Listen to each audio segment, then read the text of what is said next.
ගුණගරුක බෞද්ධ පින්නතුනි, අද බොහෝම ශ්‍රද්ධාවෙන් යුක්තව මේ සියලු දෙනාම සැදී පැහැදී සූදානම් වෙන්නේ තථාගත ශාන්තිනායක සම්මා සම්බුදුරජාණන් වහන්සේ විසින් අවබෝධ කරගෙන දේශනා කොට වදාළ පරම ගම්බීර වූ ශ්‍රී සද්ධර්ම රත්නයෙන් අබමල් රේණුවකටත් වඩා අඩු බොහෝම පුංචි කොටසක් දේශනා කරවගෙන ධර්ම ගෞරවය පෙරදරි කරගෙන දේශනාගත ධර්මයේ ශ්‍රවණය කරන්නත් එසේ ධර්ම ශ්‍රවණය කිරීමෙන් ලැබෙන අවවාද අනුශාසනා තම තමන්ගේ ජීවිතවලට එකතු කරගෙන වඩාත් නිවැරදි මෙලව ජීවිතයක් සකස් කරගන්නත් නිවැරදි වූ මෙලව ජීවිතයක් තුළින්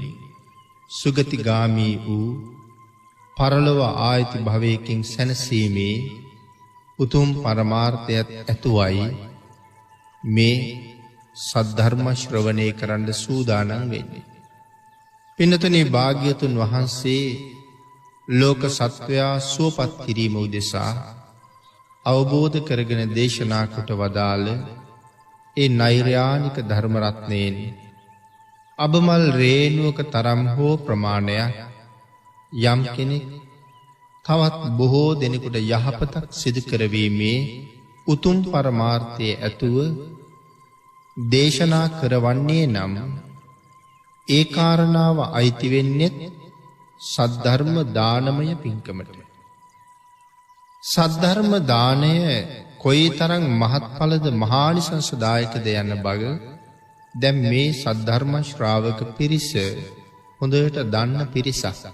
නමුත් මේ අවස්ථාවේ අපේ චිත්ත ප්‍රසාදයේ උදෙසා ඊටාම කෙටියෙන් සිහිපත් කළොත් අපේ භාග්‍යතුන් වහන්සේ සක්‍ර දේවේන්ද්‍රයන් වහන්සේට සිහිපත් කළා මේ ලෝකේ තියෙන හැම දානයක්ම අභිභවනය කළ මහත්ඵල මහානිසංසදායක වූ යම් එකම දානයක් වෙත්නම් ඒ මේ තථාගත ශ්‍රී සද්ධර්ම දානයයි කියලා. මීට වඩා මහත්ඵල මීට වඩා ආනිසංසදායක වෙනත් එකදු දානයක්වත් මේ ලෝකේ නැති බව භාග්‍යතුන් වහන්සේගේම දේශනාවයි. එහෙමනම් මේ දානය කියන වංශ පරම්පරාවේ තියෙන මූලිකම දානය මේ සද්ධර්ම දානය. ඒ වගේම ධර්ම ශ්‍රවණය කරන අය වෙනතින අපේ භාග්‍යතුන් වහන්සේ කරුණු පැහැදිලි කළා. මේ සංසාරෙන් ඉක්මනට එතර වෙන්න යම් කෙනෙක් බලාපොරොත්තු වෙනවා නම් ඒ අය සද්ධර්ම ශ්‍රවණය කළ යුතුමයි. සෝතානුදත සූත්‍රය ඒ සඳහා කරුණු දක්වන අපූර්ව දේශනාව. ඒ වගේම අනුග්‍රහිත සූත්‍රය ඒ පිළිබඳව කරුණු සඳහන් වෙන තවත් ශ්‍රේෂ්ඨ දේශනාවක්.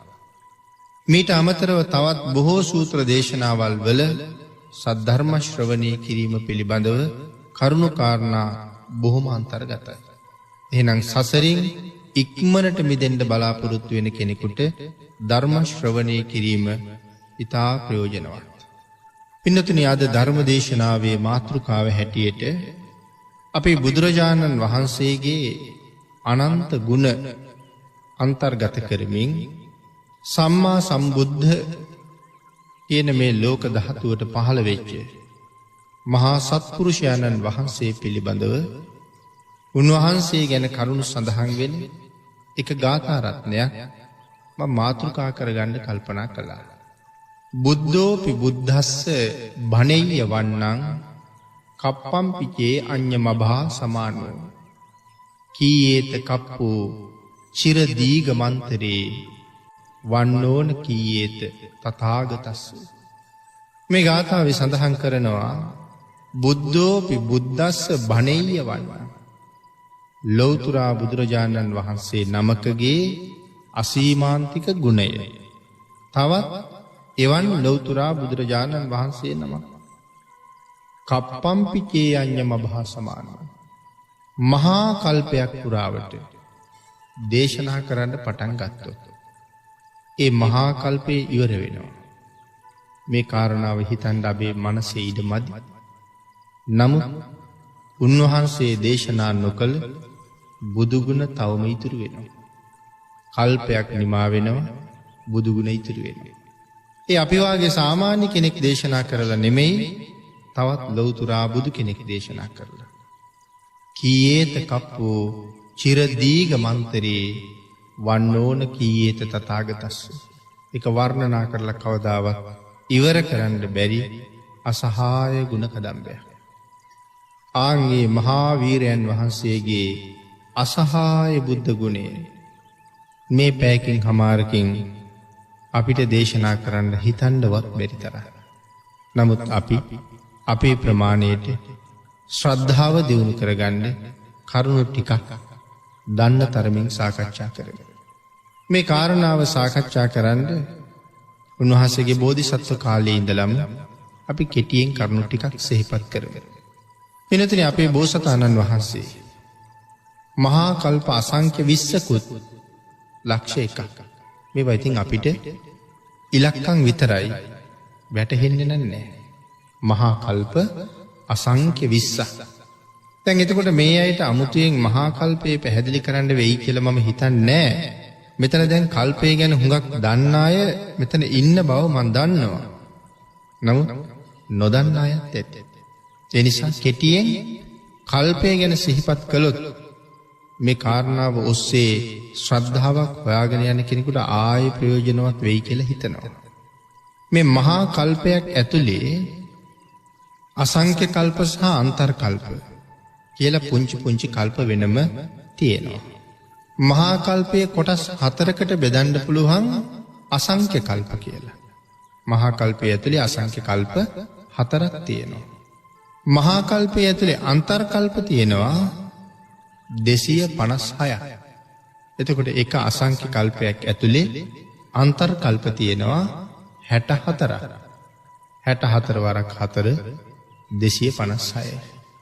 එතකොට මේ අන්තර් කල්පයකට කොච්චර ආයුෂ තියෙනවද කියන කාරණාව පැහැදිලි කරලා තියෙනවා. අන්තර් කල්පයක් ඇතුලේ මනුස්ස වර්ෂය ඒ කියන්නේ දවස් 365යි. සාමාන්‍යයෙන් ධර්මයේ නම් මේක ගණන් හදන්නේ දවස් 360න්. මොකද අපේ 65 කියන එක සමහර අවුරුදු වල 64ක් වෙනවා. කලාතුරකින් 63ක් වාගෙත් වෙනවා. ඒ වගේ නිසා 360න් තමයි ධර්මයේ ගණන් හැදෙන්නේ මේ අවුරුද්ද කියන කාරණාව. එතකොට එවන් මනුස්ස වර්ෂය අසංඛ්‍ය 86 ලක්ෂ 40000. මේ අන්තර් කල්පයේ ඇතුලේ දවස් 360 අපේ අවුරුදු තියෙනවා කියලා සඳහන් කරනවා. එතකොට අසංඛ්‍ය කියලා කියවේ 1.140කින් ලියන ගාන අසංඛ්‍ය. අතීතයේ අය ගණන් කරපු ගණනක් මේක. අසංඛ්‍යයට ගණන් කරන හැටි ධර්මයේ අදත් පෙන්නලා තියෙනවා. එතකොට අන්තර් කල්පය ඇතුලේ තියෙන ආයු ප්‍රමාණය අපේ අයට මතකද? අසංඛ්‍ය 86 ලක්ෂ 40000. එවන් අන්තර් කල්ප 64කින් අසංඛ්‍ය කල්පය පොහොසත්, එවන් අසංඛ්‍ය කල්ප 4කින් මහා කල්පය පොහොසත්. තවත් විදිහකට කිව්වොත් එවන් අන්තර් කල්ප 64කින් මහා කල්පයක් පොහොසත්. එතකොට එවන් මහා කල්ප අසංඛ්‍ය 20ක්. ඒ වාගේ මහා කල්ප අසංඛ්‍ය 20ක්. සහ තවත් ලක්ෂ 1ක් සම්මා සම්බුද්ධත්වයේ වෙනුවෙන් උන්වහන්සේ එන ගමන් මග. ඔය ගමන් මගේ මහා කල්ප අසංඛ්‍ය 7ක් මනෝ ප්‍රනිධාන. මොනවද මේ මනෝ ප්‍රනිධාන කියලා කියන්නේ? මම බුදු වෙනවා කියලා හිතේ විතරක් තියෙන කාලය. තවත් අසංඛ්‍ය 9ක් වාක් ප්‍රනිධාන. ඒ කියන්නේ මමත් බුදු වෙනවා කියලා කටින් කියනවා, බුදු වෙන්න උත්සාහ දරනවා. ලෞතර බුදුරජාණන් වහන්සේලා මුණ ගැහෙනවා. මහරහතන් වහන්සේලා පසේ බුදුරජාණන් වහන්සේලා මුණ ගැහෙනවා. උන්වහන්සේලාට කියනවා, ඒ වෙනුවෙන් දම්පැන් දෙනවා, මහා පරිත්‍යාග කරනවා. එහෙම කරගෙන එන කාලේ මහා කල්ප අසංඛ්‍ය 9ක්. එතකොට 9යි 7යි එකතු වුණාම 16ක්. එතකොට මනෝ ප්‍රනිධානයටත් වාක් ප්‍රනිධානයටත් මහා කල්ප අසංඛ්‍ය 16ක් ගෙවිලා තියෙනවා. මනෝ ප්‍රනිධාන කාලේ අසංඛ්‍ය 7ක් කාලේ උන්වහන්සේට මුණ ගැහෙනවා ලෞතර බුදුරජාණන් වහන්සේලා 1,25,000. ලෞතර බුදුරුම 1,25,000. එතකොට මේ බුදුරජාණන් වහන්සේලා කොයි තරම් කලාතුරකින්ද පහළ වෙන්නේ? 1,25,000ක්. 1,25,000ක් බුදු වෙලා පිරිනවම් පානවා. තාමත් හිතේ විතරයි තියෙන්නේ මාත් බුදු වෙනවා කියලා. කොහොම කාල පරිච්ඡේදයක්ද කියන එක හිතන්න ගියොත් අපි උම්මත්තක භාවයට පත් වෙන්න පුළුවන්. එන් පස්සේ ලෞතර බුදුරජාණන් වහන්සේලා 3,87,000ක් මුණ ගැහෙනවා වාක් ප්‍රනිධාන කාලේ. උන්වහන්සේලා මුණ ගැහි කියනවා මාත් බුදු වෙනවා. එතකොට මේ බුද්ධත්වයේ ලබනවා කියන කාරණාව මොන තරම් අපහසුද දුර්ලභද කියන කාරණාව මේකෙන් අපි තේරුම් ගන්න ඕනේ. මොන තරම් වීරියක් තියනවද මේ තරම් බුද්ධ ශාසන පහු කර එන්නේ. සසරට බය නැතු මේ තරම් බුදුරජාණන් වහන්සේලා මුණ ගැහිලා උන්වහන්සේලා ළඟ සසරින් මිදෙන්නේ නැතුව පුළුවන් හැකියාවක් තියාගෙන සමහර කාලවලට නිරේටත් යනවා. තවත් කාර්වල වල මේ සතර අපායේ කොහේ හරි උපදිනවා. එහෙමත් දුක් විඳිමින් නමුත් මගේ පාරමිතාව සම්පූර්ණ කරනවා. ඇයි මේ තනියම සැනසෙන්නද වීරිය? අනිත් අය සනසන්න. අපිව සසරින් මුදවන්න. මෙහෙම වීරියවන්තයෝ හැමතැනම හම්බ වෙනවද? හරීම දුර්ලභයි. ආන් ඒ හින්දා පුළුවන් නම් එක්කෙනෙක් හරි මේ සංසාරයෙන් එළියට ගෙනියන එක වටිනවා කියලා අපේ බුදුරජාණන් වහන්සේ දේශනා කළා. හැබැයි කෙනෙක් හරි ගෙනියන්න ලෑස්ති වෙනකොට අපේ නිවනටත් බාධා පැමිණෙනවා. ඒකට කමක් නැහැ එක්කෙනෙක් හරි මේ ගෝර බිරං සංසාරයෙන් එළියට ගන්න පුළුවන් නම් මේ කරුණු හරියට වැටහෙනවා නම් සංසාරේ කොයිතරම් භයානකද කියන එක තේරෙනවා. ලෝක සත්වයාට බණපදයක්වත් දේශනා කරන්නේ නැතුව රහතන් වහන්සේ නම පිරිනිවන් පානවා නම් ආන්ගේ රහතන් වහන්සේට දොස් කියන ක්‍රමයක් අපේ ශාසනයේ තියෙනවා. රහත් වෙලා ඉන්නේ. නමුත් ලෝකයට බණපදයක්වත් කියන්නේ නැත්නම් ලෝකයා සසරින් එතර කරන්න අවස්ථාවක් හදන්නේ නැත්නම් ඒ රහතන් වහන්සේට දොස් කියලා තියෙනවා ධම්මඤ්ඤ සූත්‍රයේ. ඒ කියන්නේ එක්කෙනෙක් හරි අරන් යන එකමයි වටින්නේ. හැබැයි වීර්යවන්තයන්ගේ හැටිම එහෙමයි. තනියම මෙතරට යන්නෙම නැහැ. ඒකට උදාහරණ ඕන තරම් සාකච්ඡා කරන්න පුළුවන්. පින්නතේ මෙතෙන්ට අපිට සම්බන්ධ කරන්න පුළුවන් තව අපේ රටේ හිටපු ශ්‍රේෂ්ඨ යෝධ පුරුෂයෙක්. ඒ තමයි මේ තේරපුත්ත හබේ වාගේ අය. උන්වහන්සේ තනියම සංසාරයෙන් එතර යන්න හදපු වෙලාවේ තවත් යෝධයෙක් ගෝඨහිම මතක් කළා, ස්වාමීනි ඔබ වහන්සේ තනියම එතර යනවට වඩා තවත් බොහෝ දිනකට යහපතක් කරලා තියලා එතර යන්නේ ඒක හොඳ නැද්ද කියලා. මොකද සිවුරු ඇරලා යුද්ධෙට එන්න කියපු වෙලාවේ සඳහන් කළා මම එන්නේ මමත් යුද්ධයකට තමයි සූදානම්. මට යුද්ධයක් තියාගෙන තවත් යුද්ධයක් කරන්න විදිහක් නැහැ. හැබැයි උන්වහන්සේගේ යුද්ධේ කෙලෙස් යුද්ධේනේ. ඒක උන්වහන්සේ තනියම මෙතර යන්නේනේ. ගෝඨයිම්බර මතක් කරලා දෙනවා. ඔබ වහන්සේ තනියම මෙතර යනවට වඩා මේ සම්බුද්ධ ශාසනය බේරලා තිබුණොත් කී දෙනෙකුට යහපතක් හම්බ වෙනවද? කී දෙනෙක් එතර යයිද? ආන්ගේ යහපත කරලා තියලා එතර යන්න කියලා. ඒ වෙලාවේ තමයි සිවුරු ඇරලා යුද්ධයට අවතීර්ණ වුණේ. ඉතින් මේ මහබෝසතාණන් වහන්සේලා මොන තරම් වීර්ය වඩනවද, මොන තරම් කරුණාවක් තියෙනවද මේ තරම් බුදුවරු පහු කරගෙන අපි කෙරෙහි අනුකම්පාවෙන් එන්නේ. එහෙමනම් මනෝ ප්‍රනිධාන කාලේ 3,87,000. එතකොට මේ 3,87,000යි 1,25,000යි එකතු වෙච්චහම 5,12,000. දැන් මහා කල්ප අසංඛ්‍ය 20න් 16ක් ගෙවිලා ඉවරයි. තව තියෙනවා 4. ඒ 4 කාලය තුල තමයි කාය වාග් මනෝ මේ ත්‍රිවිධ ප්‍රනිධානය සම්පූර්ණ කරන කාලය මහා කල්ප අසංඛ්‍ය 4යි ලක්ෂ 1ක්. අපි ඔක කෙටියෙන් සඳහන් කරනවා සාරාසංඛ්‍ය කල්ප ලක්ෂය කියලා.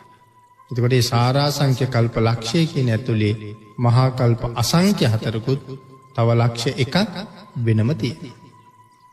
ත්‍රිවිධ ප්‍රනිධාන. මේ කාලේ මුණ ගැහෙන බුදුරජාණන් වහන්සේලාගේ ප්‍රමාණය 27 නමක්. එයින් බුදුරජාණන් වහන්සේලා 24 නමකකින් අපේ බුදුරජාණන් වහන්සේට නියත විවරණ හම්බ වෙනවා. බුදුරජාණන් වහන්සේලා කොට්ටාස 3ක් පිළිබඳව සඳහන් කරනවා. ප්‍රඥාධික, ශ්‍රද්ධාධික, වීර්‍යාධික. අපේ බුදුරජාණන් වහන්සේ ප්‍රඥාධික බුදුරජාණන් වහන්සේ නම. ඒ නිසා මේ කර්තව්‍ය මහා කල්ප අසංඛ්‍ය 4කින් සම්පූර්ණ කරනවා. ශ්‍රද්ධාධික බුදුරජාණන් වහන්සේට නියත විවරණයෙන් පස්සේ කොච්චර කාලයක් යනවද?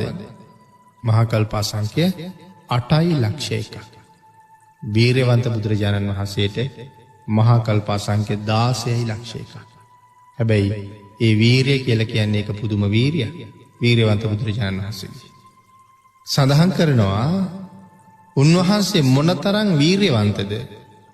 උන්වහන්සේ මහා කල්ප අසංඛ්‍ය 16කින් කරන්න සූදානම් වෙන දේ ප්‍රඥාවන්ත බුදුරජාණන් වහන්සේ මහා කල්ප අසංඛ්‍ය 4කින් කරන්නේ කොහොමද? ඒක අරබෝසතාණන් වහන්සේ දන්නවනම් උන්වහන්සේ ඒක මහා කල්ප අසංඛ්‍ය 4න් කරනවා. ඒ තරම් වීරියක් තියෙනවා. එහෙනම් ප්‍රඥාධික බෝසතාණන් වහන්සේ නම මේ කර්තව්‍ය කරන්නේ කොහොමද කියන කාරණාව වීර්‍ය අධික බෝසතාණන් වහන්සේට හිතා ගන්නවත් බෑ කියලා ධර්මයේ සඳහන් කරනවා. ඒ තරම්ම ශ්‍රේෂ්ඨ අවස්ථාවක්. අපට මුණ ගැහෙන අපේ මේ බුදුරජාණන් වහන්සේ ගෞතම සම්මා සම්බුදුරජාණන් වහන්සේ එවන් උදාර ප්‍රඥාවන්ත සත්පුරුෂයන්න් වහන්සේ නම. බුදුරුන්ගේ ප්‍රඥාව අපිට සීමා කරන්න බෑ. ඒක භාග්‍යතුන් වහන්සේලාගේ මට්ටමින් භාග්‍යතුන් වහන්සේලා දකින දෙයක්. නමුත් අපේ භාග්‍යතුන් වහන්සේ තරම්ම උත්තරීතරයි. එතකොට මේ සාර අසංඛ්‍ය කල්ප ලක්ෂ 4 ගෙවන කාලේ ලෞතර බුදුරජාණන් වහන්සේලා 27 නමක් උන්වහන්සේට මුණ ගැහෙනවා. අපේ බෝසතාණන් වහන්සේ මේ කාලේ දෙව්ලොවින් මනුලොවට වැඩලා බොහෝම ඉසුරුමත් පවුලක දරුවෙක් වෙලා ඉපදෙනවා. ඒ කාලේ මේ දරුවට නම තියෙනවා සුමේද කියලා. පස්සේ කාලේ ගිහි ගියා තැහැරලා දාලා යනවා. ඒ සුමේද කියලා කියන්නේ ප්‍රඥාවන්තයාට නම. අම්මා තාත්තා මරණයටපත් වුණාට පස්සේ ගබඩා බාරකාරවරු ඊළඟට මේ පෙළපතේ ප්‍රධානියා වෙන මේ තරුණ පුතා අඬ ගහගෙන ගිහිල්ලා පෙන්නනවා මේ ඔබට අයිති ධනස්කන්ධයයි මේ තියෙන්නේ. මේ සියල්ලම දැන් ඔබේ. කොච්චර පිරිසක් හම්බ කරපු දන්නේද මේ? හත්මුතු පරම්පරාවක ධනස්කන්ධය. ඒ වෙලාවේ අහුවා. ඇයි මේ ධනෙ හම්බ කරපු අය ගෙනිච්ච නැද්ද කියලා? නෑ ස්වාමීනි. දැන් මේ ඔක්කොම අයිති ඔබ වහන්සේට. නිශ්ශබ්දව කල්පනා කළා මේගොල්ලෝ ඔක්කොම හම්බ කරලා තියලා ගිහිල්ලා. මට මේ වගේ වැඩක් නෑ. හැබැයි මම මේව ඔක්කොම අරන් යන්න ඕනේ. එහෙම කල්පනා කරලා රජුරුව ළඟට ගිහිල්ලා කාරණාව කීවා. රජුරුවන්ට කාරණාව කියලා දන් දෙන්න ඕන කිව්වට පස්සේ රජුරුවන්ගෙන් අවසර හම්බුණා. ඒ අවසර අරගෙන මාලිගාවට ඇවිල්ලා හැම ගබඩාවක්ම දොරවල් විවෘත කළා. තමන්ගේ මාලිගාවේ වාසල් පවුරේ 4 පැත්තෙම දොරටු ටික විවෘත කළා. අඬබෙරියක් යවුවා. සුමේද මාලිගාවේ තියෙන සියලුම ධනස්කන්ධය දන් දෙනවා. ඇවිල්ලා අරගෙන යන්න කියලා. රෑදවල් දෙකේම විවෘතයි. හැබැයි මේ දුප්පත් අයට විතරක් කියලා සීමාවක් නෑ. දුප්පත් පෝසත් තව රජවරුන්ට ඕනේ තරම් ඇවිල්ලා අරන් යන්න පුළුවන්. කිසිම ලෝභකමක් හිතුන්නේ නැද්ද කියලා සඳහන් කරනවා. මේ රන් රිදී මුතු මැණි ඒ පිළිබඳව ලෝභකමක් ආවෙම නැද්ද? ඒකට උත්තරයක් දෙනවා. ස්ත්‍රී පුරුෂයන් මල පහ කරලා ඒ දිහා හැරිලවත් බලන්නේ නැතුව පිළිකුලෙන් ආපහු යන්නේ යම්සේද සුමේද තාපසතුමා මේ වෙලාවේ තාම තාපස නෙමේ ඒ ධනස්කන්ධය ප්‍රතික්ෂේප කිරුවේ විදිහට කියලා. 7 දවසක් විතර ඒ සියල්ල දීලා ගෙදරින් පිට වෙලා ඇඳිවත විතරක් අරගෙන කැලෑවේ පොඩි පන්සලක් හදාගෙන බණ භාවනා කළා. ඒ භාවනාව තව ටිකක් දියුණු වෙවි යනකොට කල්පනා කළා අච්චර ලොකු මාලිගාවක් අතහැරලා ඇවිල්ලා මම මෙතන අතු පැලක් අල්ලගෙන දැන් මේක තෙමෙනකොට ඒක වහන් හෙවිලි කරන්නයි අපිරිසිදු වෙනකොට අතු ගන්නයි කඩා වැටෙන්න දෙනකොට මුක්කු තියන්නයි ඉතින් එහෙම ඕනේ නෑනේ අර මාලිගාවේ හිටියන මේකත් එපා කියලා අතු පැලත් අතහැරියා.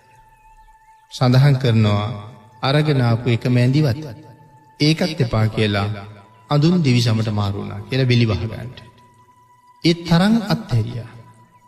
එහෙම අත්හැරලා භාවනා කරලා ධ්‍යාන අභිඥා ලබා ගත්තා. මේ කාලේ දීපංකර කියන සම්මා සම්බුදුරජාණන් වහන්සේ ලෝකෙ පහළ වෙලා.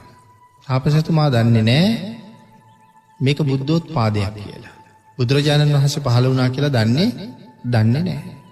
නිතරම අහසින් ගමන් බිමන් යනවා මිනිස්සු දන්නවා දකින්නවා. මහ ඍෂිවරයෙක් කියලා. මේ ඍෂිවරයා අහසින් යනවා මිනිස්සු දැකලා තියෙනවා ඒක පුදුමයක් නෙමෙයි. එක දවසක් අහසින් යන වෙලාවේ මිනිස්සු පාරක් හදනවා. ගමේ මිනිස්සු පාරක් හදන්නේ ඇයි? මිනිස්සුන්ගෙන් කතා කරලා හෙව ඇයි? හදිසියේ පාරක් හදන්නේ. ආන් ඒ වෙලාවේ සඳහන් කළා මහරිෂිතුමනි දීපංකර සම්මා සම්බුදුරජාණන් වහන්සේට දානෙට වඩින්න පාර හදනවා කියලා. මිනිස්සු දන්නේ නැනේ තාපසතුමා එහෙම වගක් දන්නේ නැති බව. හැබැයි මේක ඇහෙනකොට ඇතිවෙච්ච ප්‍රීතිය කොයි තරම්ද කියන කාරණාව කියලා නිමා කරන්න බෑ. ආන් එවන් ප්‍රීතීන්ට කියනවා පස්වනක් ප්‍රීතිය කියලා. මොකද්ද මේ පස්වනක් ප්‍රීතිය කියලා කියන්නේ? ආකාර 5කින් හිතේ උපදින ප්‍රීතිය. කනිකා ප්‍රීති, කුද්දකා ප්‍රීති, ඔක්කාන්තික ප්‍රීති ආදි වශයෙන් සඳහන් කරනවා ප්‍රීතිය. අපට ඇති වෙන ප්‍රීතිය අපි භාග්‍යතුන් වහන්සේ ගැන ඇති වෙන ප්‍රීතිය ගැන විතරක් සඳහන් කරනවා. මේ ප්‍රීතිය කියන වචනය ප්‍රීති ප්‍රමෝද කියලා අපි සඳහන් කරනවා සමහර වෙලාවට. මේ ප්‍රමෝදය කියන වචනයට පාලියෙන් කියන්නේ පාමොජ්ජ කියලා. එතකොට මොකද්ද මේ පාමොජ්ජ හේවත් ප්‍රමෝදය? මේක ප්‍රීතියත් එක්ක බැඳිලානේ. ඒකනේ ප්‍රීති ප්‍රමෝදය කියලා අපි කියන්නේ. ආන්ගේ ප්‍රමෝදය කියන එකට හඳුන්වන්නේ තරුණ ප්‍රීතිය කියලා. එතකොට ඇයි ඒ තරුණ ප්‍රීතිය?